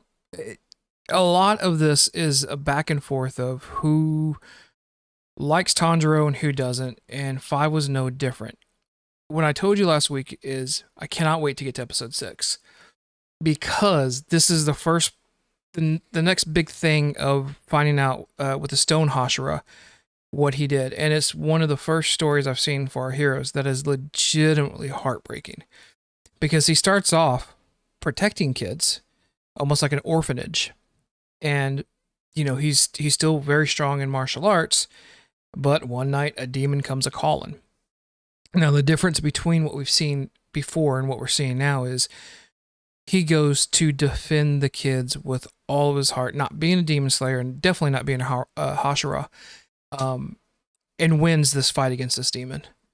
He holds him and fights him. He's hitting him everything he can to protect these kids, and one by one, these kids are dying from the demon during the episode. Dang. And he's telling Tanjiro the story, Yeah. and he said that's not what really broke his heart. At the end of this fight, the last girl that he met, he'd already lost the other 5 kids. He's protecting this girl with everything that he has. And the little girl, because he kept the demon fighting and he beheaded the demon, or waited till the sun came up and the demon evaporated, the little girl was so scared at how he was protecting her that when the police and the authorities show up to the house, she just points at him and says monster, and all they see are a bunch of dead children. Oh no. Oh. And so he's telling the story, he's crying through it. He was like, and it's not that I was mad at her. He goes, I was so hurt. He goes, and so I spent time in jail being accused and being called, a killer of kids. Yeah. And it was, the main Hashira, I cannot remember his name, but the leader of the Hashiras, he's dying during this entire arc, who takes him in and says, I know what you are. You're not a killer. I know it was demons. They've been around for now centuries. My family's been fighting them, and I want you. Since at least the 80s with y'all. Yeah, for sure. With y'all too. Hysterical. But basically tells him, like, let me train you. Come in, I'll train you. I know it was not your fault. And so he's always in a perpetual state of emotion. Haha, that's for you. Because he knows that even in the best intention, that you can still be found to be wrong. And so now he's always about looking past what he sees with his eyes, and he's blind, so it's not much, and seeing what lies in that person's Past heart. that. Yeah. And so, but going through that story was just so traumatic and so tragic. It's the first time you really feel for one of these Hashira. Everyone else has kind of got like the same story. Oh, this demon, this was this, and everything else. And you hadn't really felt that connection to any of the Hashira, only to, Tanjiro during this entire time because of how he saw his family die. But not someone who is always protecting him, who's basically the leader of the Hashira at this point. But also someone who has gone through such personal tragedy and being blamed for protecting and killing the very thing that he's now doing. And just seeing that kind of build up was fantastic. And seeing him talk to Tanjiro about the fact that, because this whole episode is, based on the premise of trying to move this huge rock that you can't move unless you've tapped into this next level for you. Right. And so as soon as Tanjiro hears that, now it's suddenly a different version of Tanjiro that we've seen before. He realizes my emotion can help with this and I can move on. And so seeing that, episode 6 is by far, and the last episode's really strong too, but episode 6 been hands down my favorite episode for the series. Is it better than a Kit Kat you just had? It's actually on par with the Kit Kat I just had. On par. Okay. So there you go. Okay. Demon Slayer. I feel like I turned on Demon Slayer the other night. I guess it was last Saturday. Mm-hmm. Did you watch it? Best sleep I had in a while. Round 2. All right. Quote man, even though you got a mouthful of Kit Kat. Mm-hmm. Arguably my favorite Kit Kat out of these Kit Kats that we've been trying since day one. Yeah, I think so. Yeah, I think this is. I like the last one, the jam flavored. That was jam. good, but I think this one's been my favorite. Yeah. We need to explain the difference between click and rage bait. You bunch of bastards. I'm sorry, Genesis. All right, so I got a couple of thumbnails on the screen here. These are 3 videos that we put out in the past year or so that had a strong reaction from the masses. The episode we put out about canceling Spider-Man 2 pre-order, the X-Men 97 review, and the Mortal Kombat 1 review. People have said that we were participating in rage bait and clickbait or bait, whatever the hell that is. Bait. So not as strong of a reaction from X-Men 97 because I don't really think we went hard on it. I think we just pointed out the truth. Well, to be fair, I think I can only speak for me. I always just point out the truth. Mm-hmm. I just don't think I went hard on it as hard as I did on Mortal Kombat. Mm-hmm. It was more blunt honesty with Mortal Kombat, X-Men 97. Just tried to, like you said, just point out some of the facts that, I wish I didn't think about doing this, but I'm sure there is a Google defined definition of what rage bait is and what clickbait is, but I'm going to tell you what it means to me. Tell us. Clickbait, shame on whoever wrote the article or made the video, because that means whatever title they gave you. We're going to show you how to make $1 million in a day. You click on that video. It has really nothing to do about making $1 million, and it's completely about something else, something else that they wanted to tell you about. Wait, let me ask you this: because you're about to go to rage bait? Yeah. Okay, let me ask you this about like, what if it says, check out? We know. Okay, here's one. We know now why Ben Affleck and Jennifer Lopez are getting divorced. Okay. And then you click on it, and it literally tells you nothing about why they're getting divorced. Right. That's clickbait. Okay, same thing. Yeah. Yeah, that's clickbait. So it is. My point is, it's a little different because it is about the art. It is about that, but it never really tells you. It's like misleading. Right. That's clickbait. Okay. So rage bait, shame on you, the person who clicked on it, because that means that they wrote a title or a description that made you so mad and so angry. And this is what I see in our comments sometimes, that I just had to click on it and I just had to respond because it made me so angry. Bro, that says more about you. Like a Borderlands trailer. No. Like I saw one not too long ago. This is not on topic, but it said, why Lizzo doesn't make music for white people. What's Lizzo? She's she rap or sing? Singing, I don't know what she does. Okay. Entertainer. And so I was like, what is this? So I clicked on it. That's not what the article was saying. What the article was saying is people accused her of, you're only making music for white people. And she's like, no, I'm not. But the way they titled the article made people. To me, that's clickbait. Okay, well, I just know, like, when I looked at the comments, people were getting really mad, like, that's racist or whatever, which we don't need to get onto that. My point is, it was making people really angry because they were totally, like, misleading the entire art. Now, don't get me wrong. Whether it be click or rage bait, there will still be angry people in the comments. Yeah. But clickbait is more of the misleading Variety. and you click on it and you watch it, and it really has nothing to do with what the title said. It's missing. Rage bait is I said something that made you mad, so mad that you're gonna come in and watch the video and comment mean things. Well, I feel like that made people mad. Well, I would say this: rage bait can be clickbait, but clickbait isn't necessarily rage bait. Right. That's how I would view it. Well, I understand what you're saying, but I think that's oversimplification of it. I wish, but I think some of the people that piss off need that oversimplification because they don't understand. So here's the deal. So let me just be more blunt with this. X-Men 97 sucked. Like, it was not good. I did not enjoy it. I did not like it. I would not recommend it to people. I hope they do better. That is how I feel about the situation. I'm not trying to rage bait you into anything. Yeah. My thing is, if you don't agree with that, why the hell are you clicking on this video to begin with? I appreciate y'all.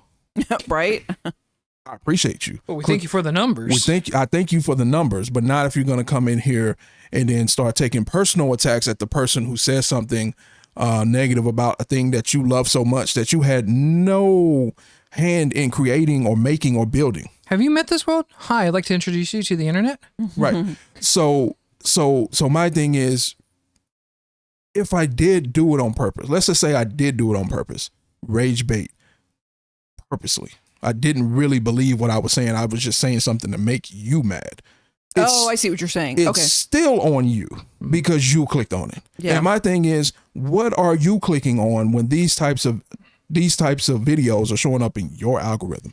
What the hell are you clicking on? It seems like you're just going around clicking on negative reviews about things that you love and going in and bashing the people who are giving those takes. That's stupid. I don't know what to tell you. And if you're listening, I mean, whether they may not, I mean, even if you believe us or not, we do not do that. No, I'm not purposely Right. saying stuff just to make you mad. Right. Just to get comments. I don't have time for that. He's not. And that's the thing is that I think that's why we have the show that we have. Because when you have those opinions, I don't always agree with those opinions. And I will tell you, like, I don't think that's correct. But that's the great thing, people. It's my opinion. It's his opinion.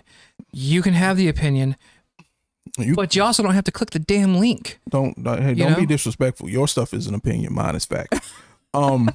So, anyway, on these opinions that Genesis and I have, that's what it is. Is that it's an opinion. If you like it, fantastic. If you disagree with it, fantastic. But don't sit there and accuse the people who are talking about it. At least not everybody. I know that there are some people out there that there's plenty of rage baiters that would out absolutely there. do the rage bait things. Yeah. It's not us though. Not in the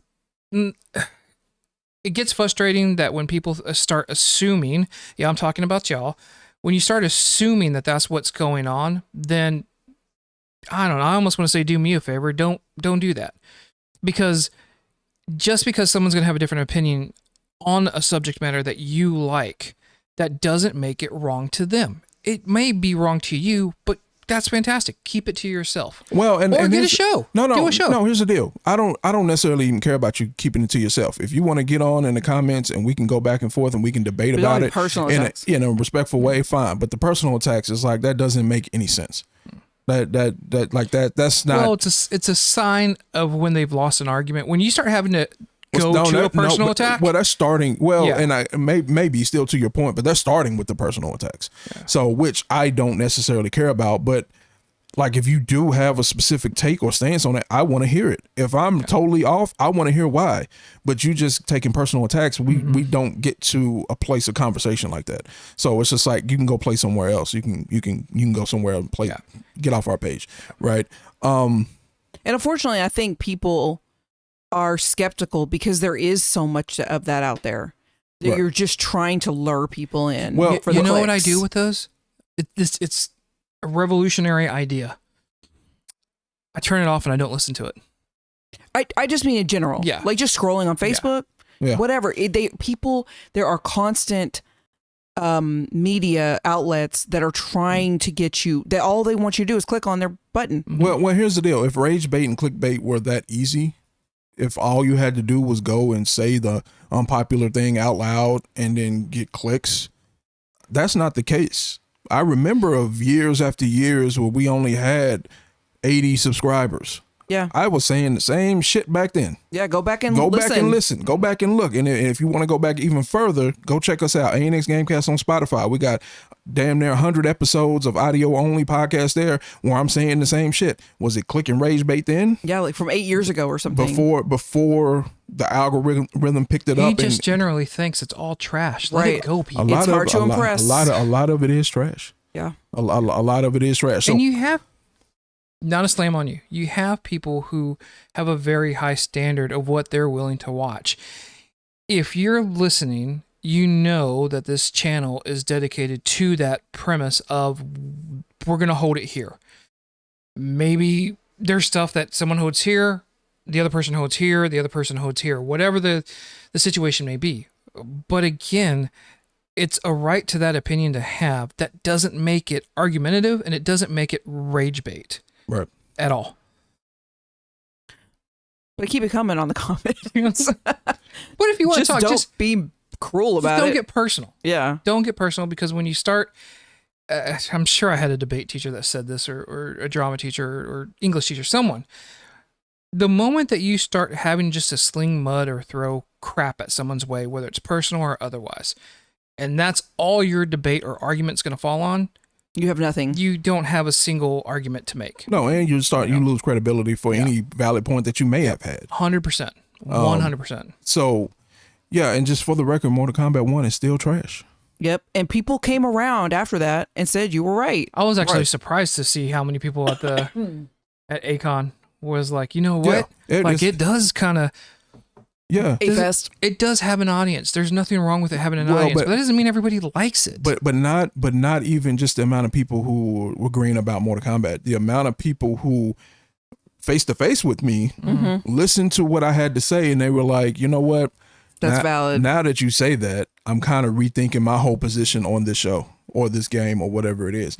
Is because I'm just pointing out, to me, they're obvious. I'm pointing out obvious facts that some people might gloss over because they're a fanboy, and I don't say that in a negative way, but you're like, if you're X-Men stan, if you're a Mortal Kombat stan, if you're a Spider-Man stan, then you think this is the best thing ever made. And I'm sitting here like, well, what about this and what about this and they're like, and their same response, I never thought about that.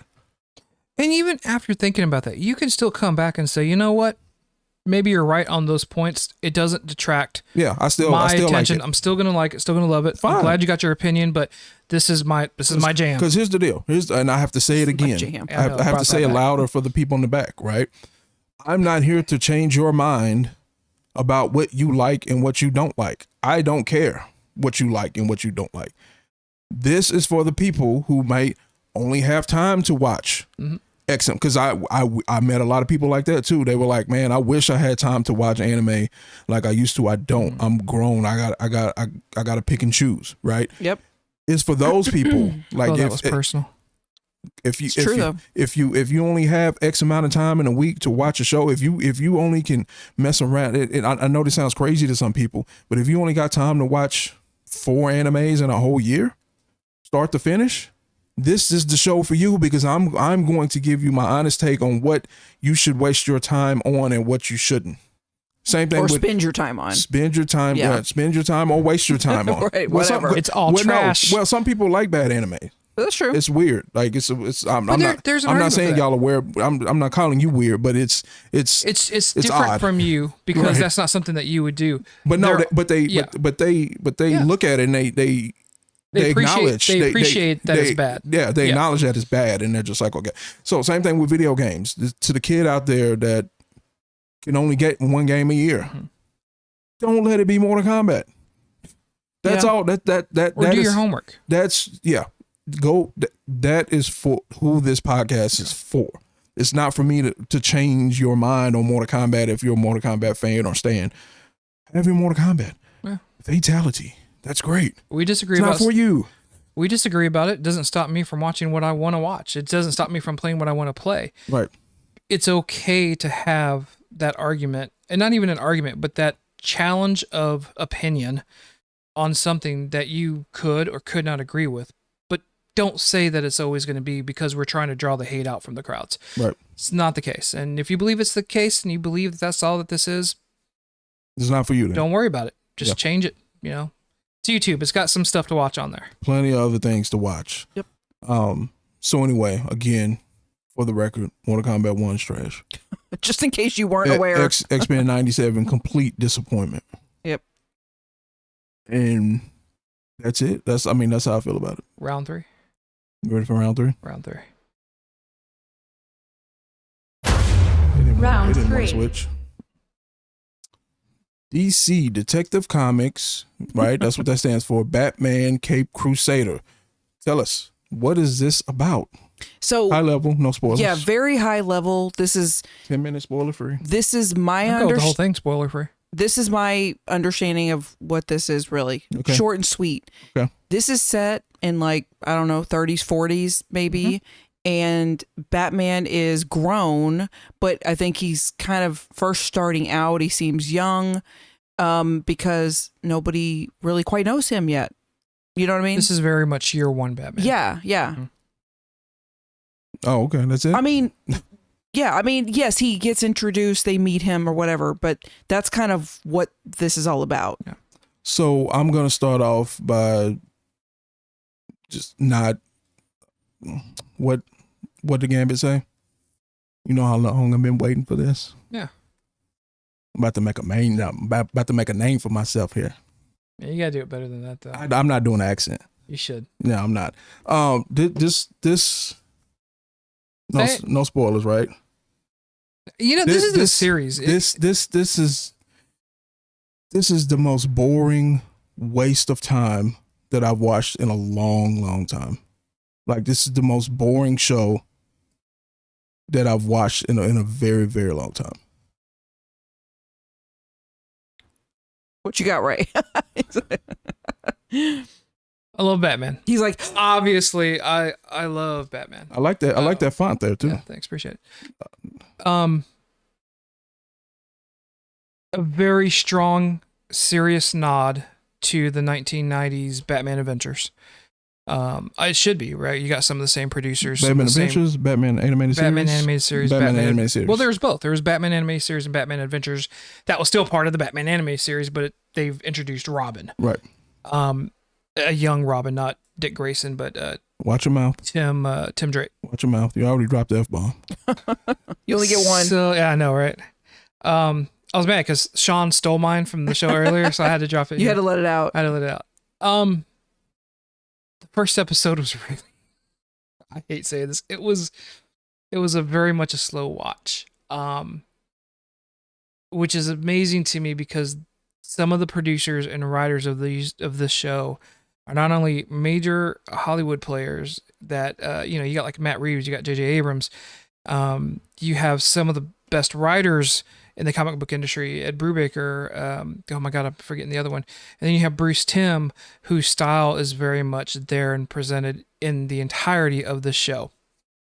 Having said all of that,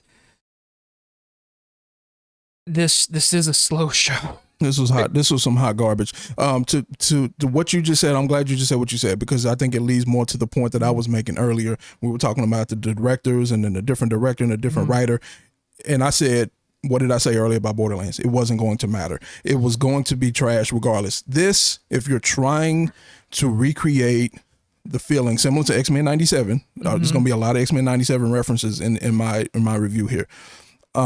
If you're trying to recreate what happened with the animated series, which is what it seemed like they were trying to do, it doesn't matter who you get to write it. It was going to be slow. It was going to be boring.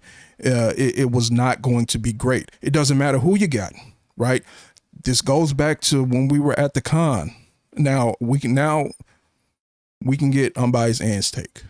We haven't talked about this, but at the con, what I was specifically telling people was that I liked X-Men better than Batman the Animated Series. And one of the big things that I didn't like about the animated series is that it was kind of slow and boring, and it didn't hit home with some of those messages, right? Other meanings, world meanings and stuff. I see this in X-Men 97 kind of being in that same clash, that same style, that same thing is happening. What do you say about this? Okay.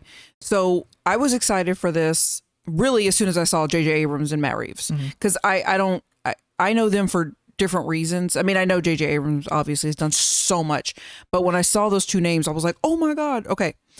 But yeah, this was like, seemed like it was for children. I mean, this seemed like an Encyclopedia Brown detective series, Detective Comics, basic, Made for children, but not for children. So I guess my other question to you is, you also didn't like X-Men 97. Yeah.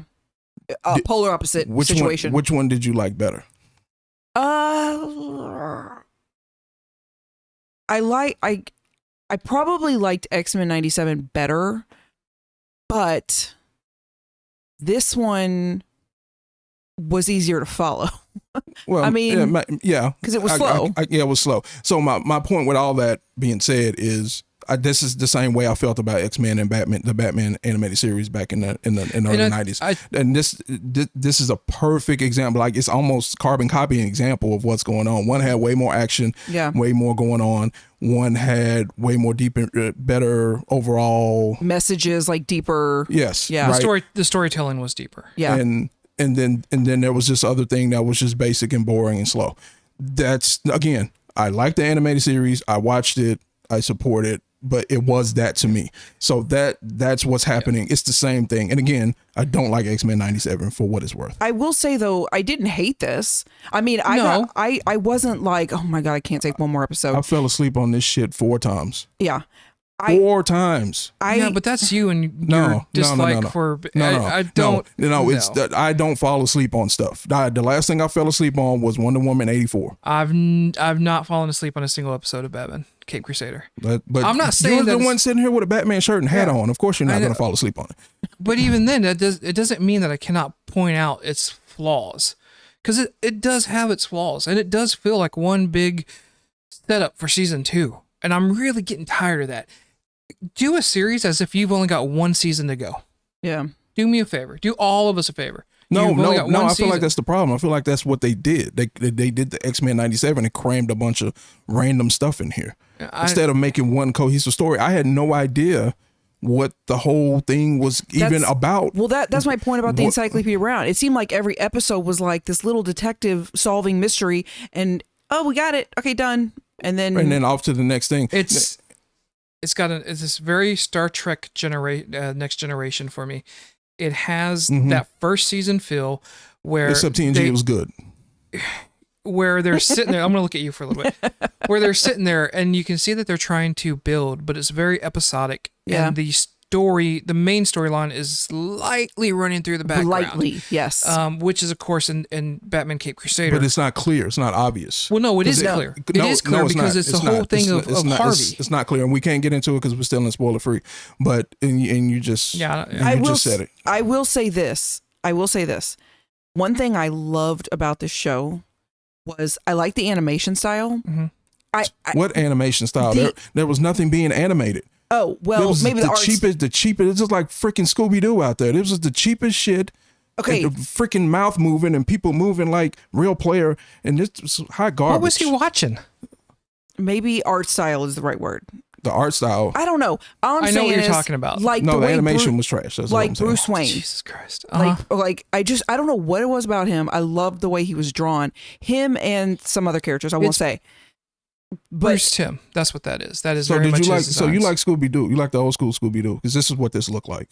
But this was my problem with the animation. It was inconsistent because I felt like some people, like I loved the way they were drawn, and some people I was like, well, that's not animation. That's art style. That's what I said. I said I think it's art style. Right, but even art style was bad. Okay, and the other thing that I loved. The other thing that I loved was the art style of the buildings. Like it was Art Deco. 40s. Yeah. It was so basic and lacking of anything. I don't care. I loved it. Lacking of personality, lacking of detail. Like the way they had the TV. Like when there was a scene where they were in an apartment and it like the TV and the way the sofa looked and the way the bookshelves looked. Yeah. I don't know why. I loved that art style. The art style they were going for was very specific. Yeah, very specific. Very 40s, 30s Art Deco style, which there is something to be said for that style because I'm like you. I do love that style. to your point, some of the art styles was inconsistent. If I'm sitting here looking at a, Alfred's drawing, sometimes, especially on his nose, for whatever reason, they couldn't get the nose right. They couldn't get anybody's nose right. But then there are other times where it's upside down question mark. Yeah. Then there's other times where it was done beautifully, and I don't know if that was intentional, because some of it did feel a little bit intentional, but I don't know the reason for it. Yeah, I would like to know the reason budget, for why. Because there was one particular episode where there was some CGI effects where it's like, okay, they put more money into this episode, Could be. And then everything else was just garbage. Just not the garbage part. Just a high level here for me, how I would explain this to people. Like, this is definitely the 30s, 40s detective crime drama with bad graphics, and it's. I think I know what it is for you, though. I'm telling you what it is, but I'm literally telling you what it is, and it's less about Batman. It's less. I'm not spoiling anything here, but it's less about Batman, and it's more about the inner workings and politics of Gotham a police precinct, specifically, not Gotham as not necessarily Gotham as a whole, but I mean they sprinkle it in, but the police precinct itself and corruption, which is that Matt Reeves style. That's where that Matt Reeves style is boring. There's a specific reason why the crime shows, live action, the stuff that still comes on TV today that's been on for 20 years is on, and it's not because they're doing this. They're not doing this. They're like they say, we're ripping from the headlines. So something new happens and it sounds and it's crazy and and then that's what they put on TV. Nobody's doing TV shows like this anymore. So let me say with this. Well, number one, this is very year one Batman. Number two, you can tell the influence from this is from the 1940s Batman introduction, and feel with 1937 actually, I believe. But it is drawing from that as if it was done in those days, which to me also represents that art style, very much the Fleischer art style that they did for Superman back in the day. And that's what we're seeing here. Is it today's art style? 100% not. No. I agree with that. It is not that. But is there something to be appreciated with the style that they've chosen to do? Yes. No. Are some of the episodes slower? No. Yes. Are most of the episodes slower? Come on now. But to sit there and have your negative intake, that is absolutely your drawing from your opinion. And again, overall, I don't feel this was the strongest iteration of Batman that we've seen on television by far. I don't. But I don't think. Let's keep that in mind, because I want to talk about that in the next segment. But I also think though that this isn't bad. It's just it's not good. It's bad. Like to me, I think that's where your opinion really draws in. No, it's not. It's not an opinion. I think that's where your bias comes in, because if it's not good, what is the next level right under good? Like, here's good, which I would just say is average. What's under good? Bad. But you don't have. I'm telling you that it's not somewhere. It's if it's not good, this. If good is ground level and bad is 6 feet deep, I'm saying this is topsoil. It's like right here in between. Yeah. No, I'm just saying anything under good has to be classified as bad. Yeah. We've had this conversation. No. You're more black and white with the way you view it. Racial. You don't have shades of gray in your definitions. That's okay. I am not upset about that. I have come to actually appreciate you on that. But what word would you use for something that's not good? Because I said bad and you said not good, and I'm looking at those things as one is right under. Those are very. It's a conceptual idea that you have that it has to be bad if it's not good, and that's not no. I said what word would you use? Thank you. I think she just got it. It's mediocre. It's mediocre. So there's like good, mediocre, bad. And what would happen if we looked up the real definition of mediocre? We'd probably see the Dallas Cowboys. What would happen if we looked up the definition of mediocre? It's not going to say bad. Would the word bad be somewhere in the definition? No, it wouldn't be. I wouldn't think so. Let's find out. All right, because we got to get to the next round. Go ahead. So while I'm doing this, pop the next round. No, that's not how this works. No. There was something else I was going to say. Y'all just covered so much. All it says is of moderate quality, not very good. There's no word definition here for bad. Not very good. But that doesn't mean bad. No, you said it wasn't good. that definition says not very good, which to me, Did you hear the word bad? very good would be above good. Did you hear the word bad? Did you hear the simple phrase of good? No, you didn't. You It heard said very not- good. Not That's what very, it said. So where is very good on your list then? Very good according to the dictionary here. No, where is very good on your list? Very good on my list is above good. Is above good. You said this was not good, so that's even worse than good. Because it's mediocre. We just discussed that. Mediocre said that it's not very good, which means Which it's just doesn't good. mean it's not bad. It means just good. Okay, but here are some synonyms, okay, for mediocre. Okay. Go. Passable, It's not passable. It is passable. fair, It's not fair. medium. It It's is not medium. medium. It's not mid, as the kids would. It's not even mid. Right. So so. It's not so. But the point is, It's not bad. Okay, but the point is, Y'all- that's not. Y'all are not listening to what I'm saying. What I'm asking you specifically. I just told you. I No, can't. You want to say it in Spanish? No, your no es definition. malo. Your definition Actually, that that's you sick. read said it's not very good. Yeah. To me, very good is. But that's not what you were arguing. You were just arguing, is it let bad? me finish the argument. Very good is above good. If it's Right. not very good, doesn't that mean that it's just good? Yes. You said it wasn't even good. But That's I am what I'm telling saying. you, it's not bad, which is what your original argument was. Play back the tape. You said, so it's bad. Because if it's good, you can only do bad. You said it's not good. That's right. I didn't say it was good, but that's a great definition of what she just gave. So-so, mediocre, medium. But it doesn't make it bad. Your own definition to me is making it sound That like it's wasn't even bad. very definition. We said the definitions. You're not listening to them. No, you're not listening to him. Very good, good, bad. Okay, but Mediocre it's says it's not very good, which means it's good. You said it wasn't even good, which makes it bad. It's so-so, which to me, and based off the definition, even though they're talking about cinnamons, I want some cinnamon. synonym. Cinnamon. What do you say? Eat my You cinnamon. hungry. You Cinnamon hungry. taste. Yeah. I'm not going to sit there and say that it's bad because it's not bad. I am going to tell you it's not good. And it's certainly not very good. Okay, but that doesn't make it bad. Well, That you don't like that definition is on you. No. Yes. No, it's not. It's not on me. Your biases is stopping you from saying We that this. just read the definitions. Your biases is stopping you from saying that this bad show is bad. That's all it is. It's not a bias That's if I all it don't is. believe it's not bad. You said it wasn't good. You didn't say you didn't believe it wasn't bad. You said it's not good. I did say it was not good. Okay, but regardless of what the definition of mediocre is, the point is there can be a good, mid, bad. There can be levels. We're just now adding. We're just So, adding words If now. he's saying, It's not adding hold on, words. if he's saying it's not this one, that says good. It's not that one. What's underneath? Yeah, I'm gonna just make up another thing underneath so I don't have to say it's bad. No, Have you done a survey? Does it go immediately from awesome to good or bad? Or are there other phases in that survey that Well, they ask you I'm for? asking you what your other phases are. He said mediocre, and you just went along with that. I'm asking you. I asked you what yours I am were, and telling you had no I answer. am telling you, it's between whatever survey that you want to put it on. It's between good and bad, which means it's not good, but it's not bad either. It's whatever that middle line is. Okay. It's if 1 is bad, if 5 is good.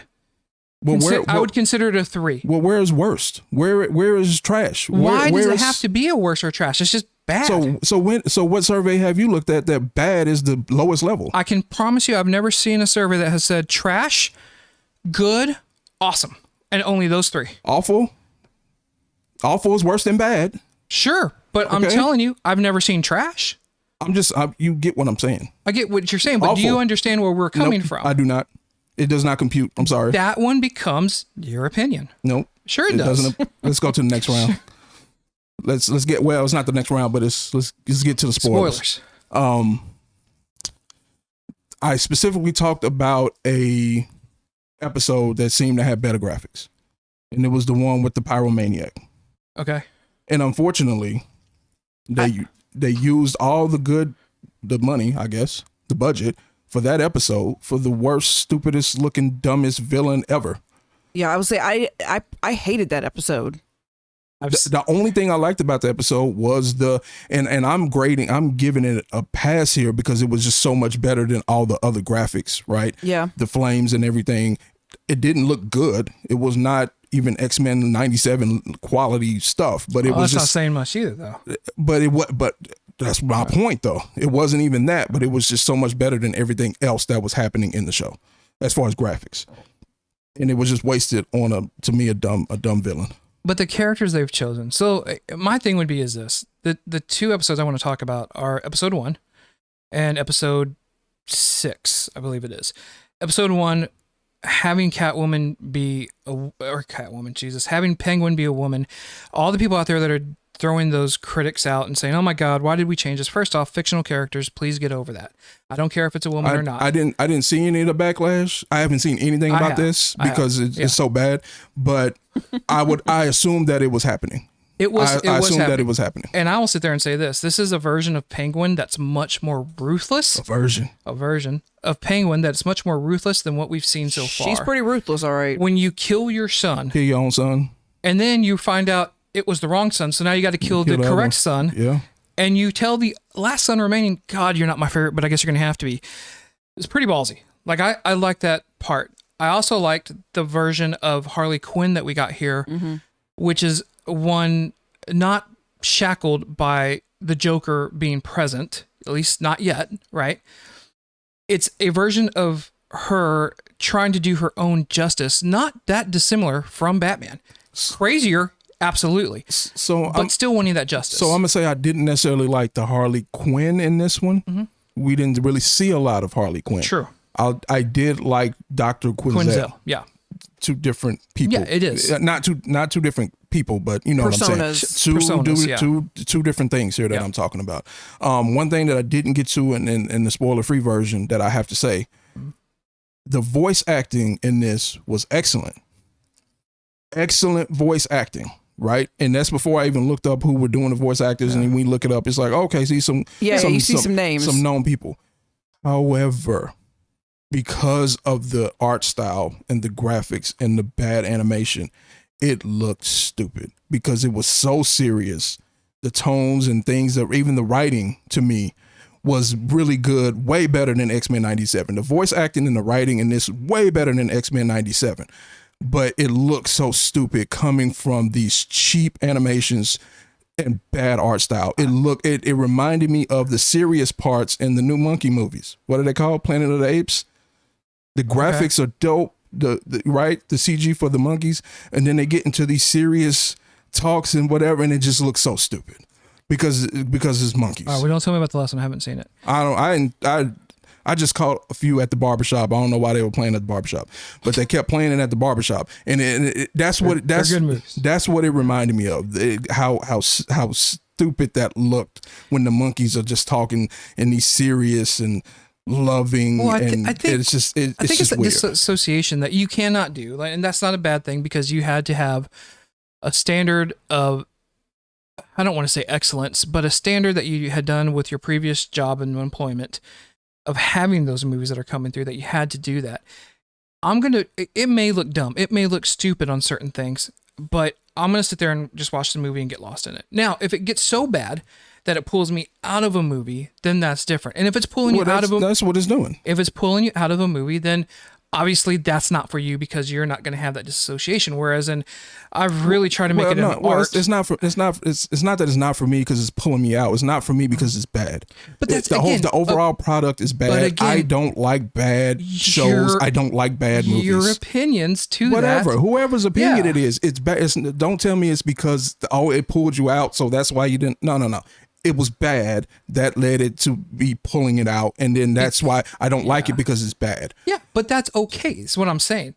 Well, that's not what you said, though. But okay. Yeah, but that's the thing, though, is that to that point, I think the moment that you catch one of your strong segments or one of your strong grading levels for a movie, once that hits that and it stops, I am happy that you can sit there and look and say, man, this voice acting on this show, fantastic. Loved all the actors involved, etc. But because this one was so rated low, because the art pulled me out, it is a bad type of thing. But we're sitting here and we're saying, well, at least the writing was good, which the only episode I didn't like the writing on, at the first half of it was the one with the ghost. And to be clear, when I say writing, I don't mean story. Yeah, because the story was non-existent. I'm talking about specifically the narration, Dialogue. The dialogue. Yeah, that's what I'm talking about. Yeah. So one of the things that pulled me out of was the ghost episode. I think that was that one 5. was. I was like, it was cool that they had introduced Papa Midnight. Mm-hmm. And I thought, oh, that's kind of cool. But overall, I was just like, it's so weird. And The supernatural and Batman to me yeah. don't go hand in hand. Here's the thing though, it kind of does. Not for me. It And doesn't. that's fine, but it kind of does. But in the context of what they were trying to do with this series, had no place. Yeah. It really didn't, because they had been doing other stuff to this point. They hadn't even mentioned anything about ghost, magic, or the supernatural. Witches. And they threw it right in. It was Agatha all along. It could have been Agatha, right? Yeah, that episode was just. Yeah. It was a rough watch. If it would have done the Scooby-Doo thing, one, I would have just went off more about it's just looking like Scooby-Doo. But if it would have done the Scooby-Doo thing and it wasn't actually some sort of spirit or ghost, I would have been like, okay. Yeah. But then, no, he got trapped. I was like, it was the Lord. guardsman all along. I was like, oh my, what are they doing? And I thought, honestly, when I'm watching, I'm like, oh wow, I wonder who they're gonna say is under the mask. Mm-hmm. Right. That's what I kept thinking when I'm watching it. And then he was like, I hate to say I don't believe in ghosts, but now I'm starting to think like, wait a minute, you're telling me all this stuff that they've been showing has been leading to a ghost? Right, actual ghost. It felt so out of place in this series. It felt like an old TV show, like what might happen in an old 40s or 50s TV show. Again, that might have that ghost, like a ghost episode. That Max Fleischer Superman. This is so what it reminded me of. There's a place for it. Don't get me wrong. I just don't know if people of today can really appreciate it, which to your point, without looking at some of the stuff from the past, seeing those Art Deco styles or seeing those classic lines. And it's not for everyone. I want to sit there and stress that. Like, when people go, hey, would you recommend? Right? Like we'll do here in a minute. Would you recommend?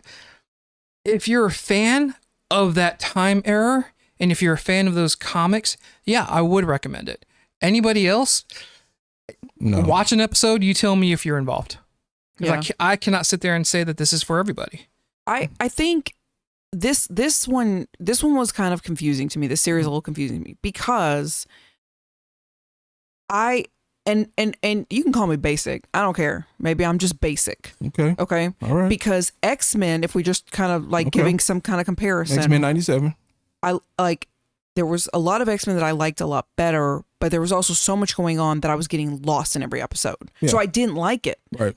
And I really was just like I didn't even really want to watch it. Like I did, but I didn't.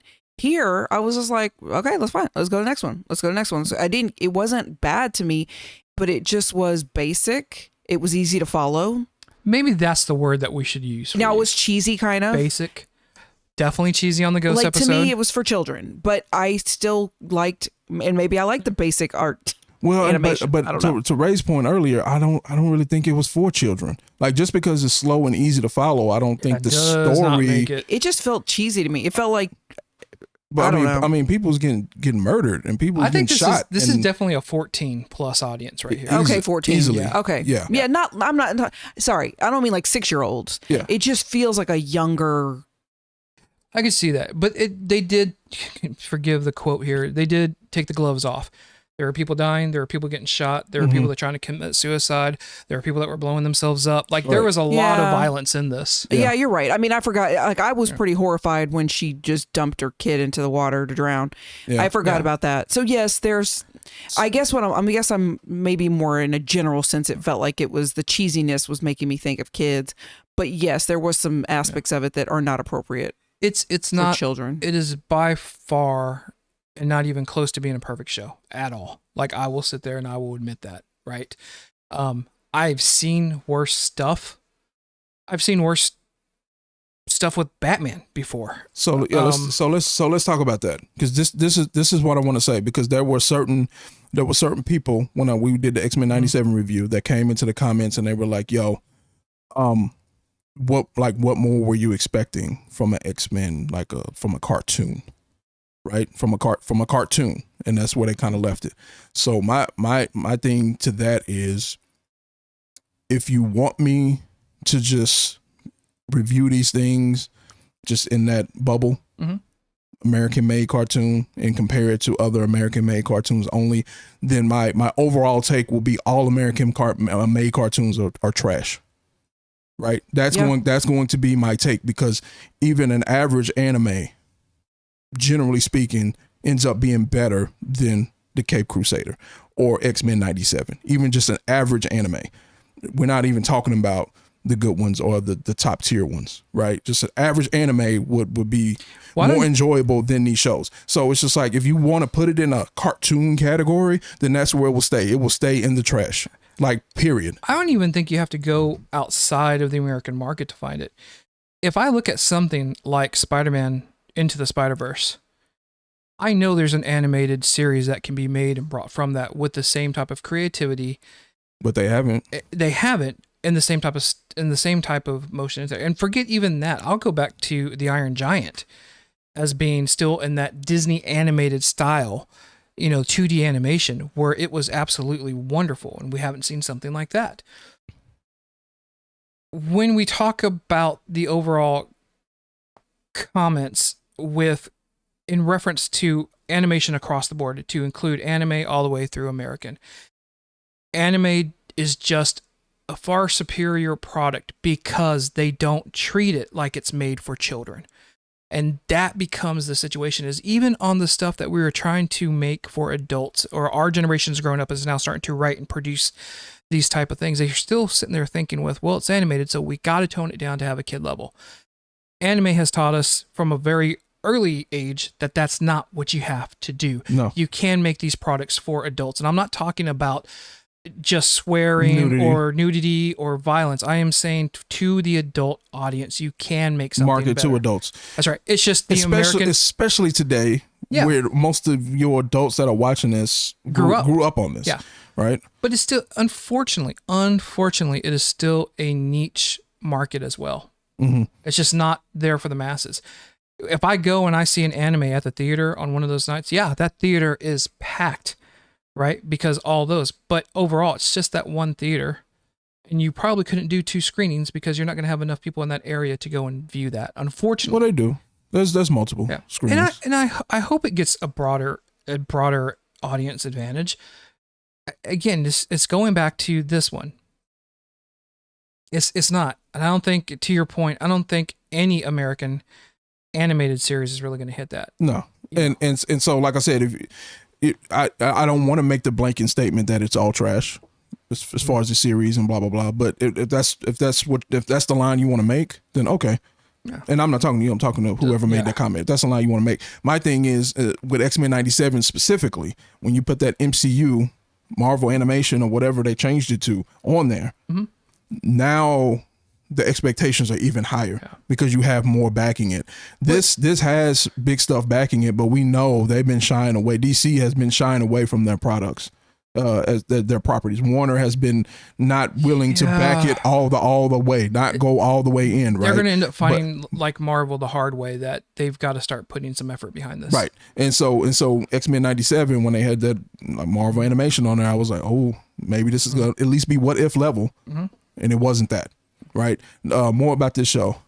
Some of this. Go ahead. Oh, I was going to say a couple other things that I liked, and Ray kind of touched on it a little bit, but He did what? Coming from a perspective of, I didn't grow up on Batman. I didn't read comic books. I don't really know history other than, I was introduced to the 1989 Batman. Shout out. Right. And I've seen some of the others, not all of them, but, this introduction, I mean, I liked seeing the Harley Quinn. It was like, okay, they're introducing early on, like, okay, here's Harley Quinn, here's Dr. Quinzel, here's the Penguin, here's Clayface. Yeah. Okay. And that's the only thing I didn't like about the writing real quick was the the effort to say somebody's name so you knew who they were. I was like, that was a little I'll extra. give you that because I would look at it and automatically know. Dr. Quinzel, like, you know. See, I didn't know. So Right. So it helped people who didn't know, but it Right. was just like, that was too extra for me. Yeah. I didn't care for that, but it wasn't a big part of anything in general. yeah, and then you got you know, Commissioner Gordon. You had what was his name? Who's also kind of a different color. Yep, Harvey Dent. Mm-hmm. So there was, I liked like kind of the introduction of all those people because from my perspective, those people have come in different phases of Batmans that I've seen. Mm-hmm. So I didn't know about Harley Quinzel when I watched 1989 Batman. I know. They're definitely trying to shift timelines on when characters are introduced. I don't mind that. As I was walking up to the door to do this podcast, I thought to myself, I do not see, this is its Batman in its own little universe that has no really major effect on any of the current timelines or anything like that. And I take it for what it is. And that's why I say, is it the best Batman I've seen? No. Is it the worst? No. I'm looking at this as in its own little pocket because we're having different villains pop up first. And because of just how the episodes are going. It's not, to your point with X-Men 97, it's not X-Men of that, and it's not Batman Adventures. It is some of the same creators, but it's not the same. Can we talk about him getting his ass whooped over and over and over by lesser opponents? Year one, but that's year one Batman, which is why I specifically said year one. Right. So explain to me what the difference is between year one Batman and all other Batmans that train to be a ninja. Awesome. Year one Batman hasn't gotten to figure it out yet. When you start talking about, but has he been trained to be a ninja? No, he's still going through training. That's why it's Batman year one. He has not gone through all of that stuff. It's not Bale Batman. So he's currently training to be a ninja. He's currently training to be Batman as he will become, right? But every single iteration of Batman where they have to go and show that is different in the regards. This particular Batman that I see that they're really trying to focus on, being that 40s Batman, again, like I said when we were having conversations at the show, it always gets to me that people will sit there and be like, Batman's not violent. Batman carried a 45 for the first few years of the comics because he wasn't all ninja. He had no problem shooting people. He may not kill them, and in some instances he might have, but he had that 45 with him at all times. So how does it make sense that he's getting beat up by an old man with a putty face? Like, even if you're not a ninja. Good question. Okay. What do you? I mean, like I'm not going to sit there and say I didn't write the episode. No, I'm just. Yeah. I didn't say you did. I'm just saying, like, how was that entertaining? How does that make sense? Well, again, you can go back to the time period that they're trying to mimic, and it is not today. It is not. What does it matter if there's a guy who's whatever age he's supposed to be here, and then there's an old man with a putty face? You should be able to take him. I'm just saying. Yeah. And you got gadgets and you got whatever, right? Little gadgets here or there. You should be able to take him. I will tell you that if we're talking about stuff that pulls you out, I did have to question, it's the 1930s, 1940s.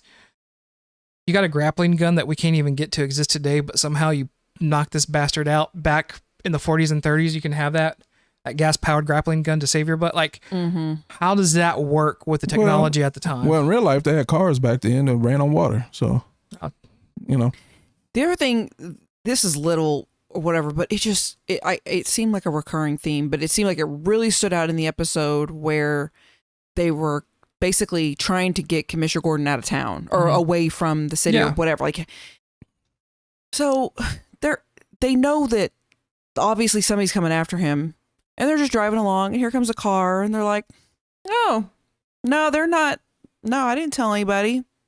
And they're just all calm about it. And then somebody starts shooting the back window. And I'm like, y'all got a little common sense. Obviously, somebody found you. Yeah, there was a lot of lack of common sense with that arc. And then they get to this fake house that they're in, whatever he said. They start standing in the windows. Yeah, I'm just going to stand right at the window and look outside. The only thing I liked about that episode was the introduction of Jim Corrigan, which if you're a comic book fan, he eventually becomes the Spectre. Oh. So that's the only thing that I kind of enjoyed about it. I was like, oh wow, they're actually going to bring him into it because they're specifically calling that cops out as Jim Corrigan. And so for me, I thought that's cool. I know where his characters are going to go, even if they don't talk about it again. So it was just little stuff like that got on my nerves. Yeah. I was just like, this is the dumbest. Yeah, the other dumb thing that I saw, which I pointed out in The Flash, because I have said negative things about The Flash, was Batman in his bat suit in the Bat Cave using his Batman voice. It's so stupid. Never gonna go anywhere. It's so stupid. Actually, I think that's one of the things I could probably appreciate about the Batman. His voice really didn't change. I didn't like. So when I say I liked all the voice acting, the one that I said that I thought had the worst performance was Batman. Yeah, it wasn't really. It wasn't a great range between Bruce and Batman. No. In the Batman though, I do like the fact that Pattinson actually did not talk in that Batman voice. He had much more of a normal voice. Still wasn't quite Bruce Wayne, but it wasn't Batman either. He was just kind of talking. It doesn't normally. necessarily have to be this. Yeah. It just has to be different than your normal voice. So I heard somebody breathe. Me. Oh. I was gonna say one more thing about the animation. Okay. So back to what we were talking about before. There was parts of the way people were drawn that I really like that style. I don't know what it is. I was just like, I like how that person looks. It's simple line. It's simple line drawing. Yeah. But there was a major inconsistency with the style of drawing. There was. So I don't remember if it was Commissioner Gordon's daughter, Barbie or Barbara. It's Barbara, but they started calling her Barbie midway through for some reason. I can't remember if it was her or the other lady that was like this detective, but like her Montoya. nose. Yeah, like they had a problem with the noses, and I don't know noses why. were all crazy, especially that one where they had all those people line up. Yeah, and then they all had Jackson. It's like they went to sit there and say we got to differentiate the noses between people. Yeah, I get that, but then they differentiated the art style between the noses, and that I did not understand. That I did not like. I did not like the inconsistency of the animation. Yeah. Why do you have some people looking like this, which I like, but then you have some people looking like the most basic drawing I've ever seen, and it looks really weird, by the way. And the other thing is when Harvey Dent, his face melts off or whatever happens.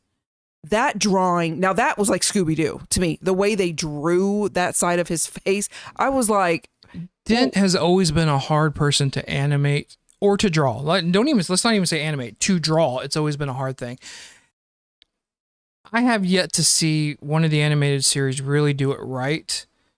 Probably with one exception, and that's The Long Halloween that they did the animated version on. And I think they got the closest. But it's always hard to do Harvey Dent. How do you really define that in an art style that doesn't look basic? It's not even basic. It's like they have to, because it's animated style, they cannot make it that graphic. Yeah. Otherwise, you're going to be spending all that, to your point, all that money just on Harvey Dent. So it has to be this base, grotesque, but only simple line draw. Like it has to be that. Yeah. And back to, sorry, I want to go back to one more point. The point about no common sense. This was why I did not like the Pyro episode. It was ridiculous. Like, let's go inside this burning building. Let's just walk on in and let's just walk past these flames. And we're just going to keep going higher and higher when you could literally just pass out from the smoke. Yeah. Not to mention ceilings falling. It's not like... To be fair, Gordon did do this. Yeah. And that covered all the smoke. I was just like, this is so dumb. So here's one more dumb thing that I didn't like. So in their quest to, because don't get me wrong, the basic Batman part of the story was the basic Batman story you get all the time. Yeah. Right. So that also made it boring because I've seen this a million times. However, in their attempts to catch him in the act or just catch him, period, they set up crimes for him to fake crimes for him to come fight. Yeah. So they can arrest him. I was like, that's stupid. You're because you're saying that he's actually committing crimes, but so you're going to create fake crimes for him to come and actually save the day and then arrest him. I was like, that doesn't make any sense So at all. when- It makes sense from trying to get him to the area, but that's just stupid because like those things don't go. That was a direct pull from the year one comic book from Frank Miller, and that is something that they did much better in the book, explaining why they were setting that up than what they actually did. I said, I get why it was Yeah. just on the surface, it's just dumb because you're acting like he's a criminal. So why would a criminal come and save people who are being criminalized? Yep. Like that, it just is stupid, right? It's I don't know. So you're telling me there's a chance? No, You're there's telling me there's a chance. And I guess the last thing is you said there was a story going on here, and I just don't necessarily agree with that. There was some Harvey Dent stuff going on, but there was some Batman stuff going on. Yeah. There was some Gordon stuff going on. But that's what I'm saying, though. It all seems to be a build up for season 2, Yeah, because the thing about it is, which has been greenlit. I didn't care about Harvey Dent. Yeah, I didn't. They didn't do enough to make me care about Harvey Dent at the end to make me feel a certain way towards him. There you go. So, did you like the show? We're not gonna get a rating because we can't get the rating scale down. But did you like the show? Yes or no? Or Yes or no? I'm choosing or. No. Do you need to look up the definition of or? No, because you won't buy it. I liked the show. I don't know if I liked it enough. Does that make sense? No. Either you liked it or you didn't. I liked the show. I don't know if I liked it enough. Enough for what? Do you get that? Yeah, like right. Like I can like it. I'm not impressed by it, and I will say that. But I liked it enough to see and hope that they correct on the things. Kind of like what you said about X-Men '97. There's enough there that if they correct those things, then season 2 can be a stronger. But what I specifically said about an X-Men '97 is that I did not like it. Yeah, and I'm saying I like this enough. So he liked it. Like enough is not an option. Then say that. I liked it. Am I Okay. going to recommend this? Not unless they're a big Batman fan. Like big Batman, like a big, like a you, big Batman fan. like you, Yeah, probably more. Or Batman less. stan. Yeah, we'll go with that. I did not like it. Didn't like it. Would you recommend it to the average Joe? No. Would you recommend it to like a DCEU fan? Honestly, The DCEU fans are a lot different nowadays. No, I know. I don't know. I would only recommend this to a Batman fan. I would recommend this to the comic book community fan. That's what I'll say. Which is different than a normal Batman fan. Which unfortunately is ever depleting, and therefore there won't necessarily be audiences for this kind of unless they do better. You do better, then it doesn't really matter how you why you like Batman. That has been the conversation point of the day. Do Right. better. Do better. Do better. So, I mean, I think we all know where I'm at on this. I don't like this. you loved it. I know. I wouldn't. You actually liked it more than I did, and I was would surprised. Not, I'm not even based on how much I dislike this. I don't even think I would recommend this to a Batman stan. Like if you had never seen this and I had saw it, I don't think I would recommend it to you. I know you're a Batman stan, but I don't even think I would recommend it to you because I think you would be disappointed of the lack of quality, lack of execution on things, the lack of story. I would put it to you this way. I started this on Sunday and it took all week to finish. Sunday. And I would recommend it. I would recommend it to him because I know that he knows comics. I know that he has the history. I'd say you should check it out and let me know what you think. I wouldn't say you should really watch it. No. It's really good. I think you would say it this way. Do you have free time? If you got free time and you're a Batman fan, like go and knock it out. Yeah, because I'd be curious to know what they thought. Yeah.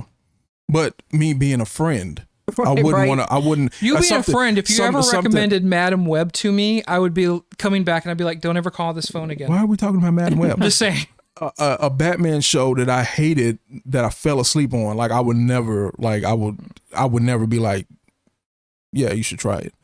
Like that's just mean. Well, I have selfish reasons because I just want to know what he thought. Cruel and Unusual Punishment. Yeah. Like it was hard. It was hard to get through this. Like I don't know if it was hard for you to get through it. I don't know if that's what you're trying to say. It was not hard for me to get through I it. am saying that it was. I was on the struggle bus. It was not priority for me to watch. How's that? Yeah. It doesn't mean that I struggled to watch an episode. I just wasn't. It was priority for me because we had to do the pod from that standpoint, but it was a struggle. All right, well, there we go. How long has this one gone on for? Well, I don't know. That little intro we did was like 20 something minutes, so this is about as long as the last episode. There we go. Y'all ready to wrap? Yep. That's it for today, guys. Thanks for listening to ANX Gamecast. If you enjoyed the show, please make sure you like, subscribe, and hit the notification bell so you'll be the first to know when we release new episodes. See you next week. Deuces. Peace. Be kind to each other.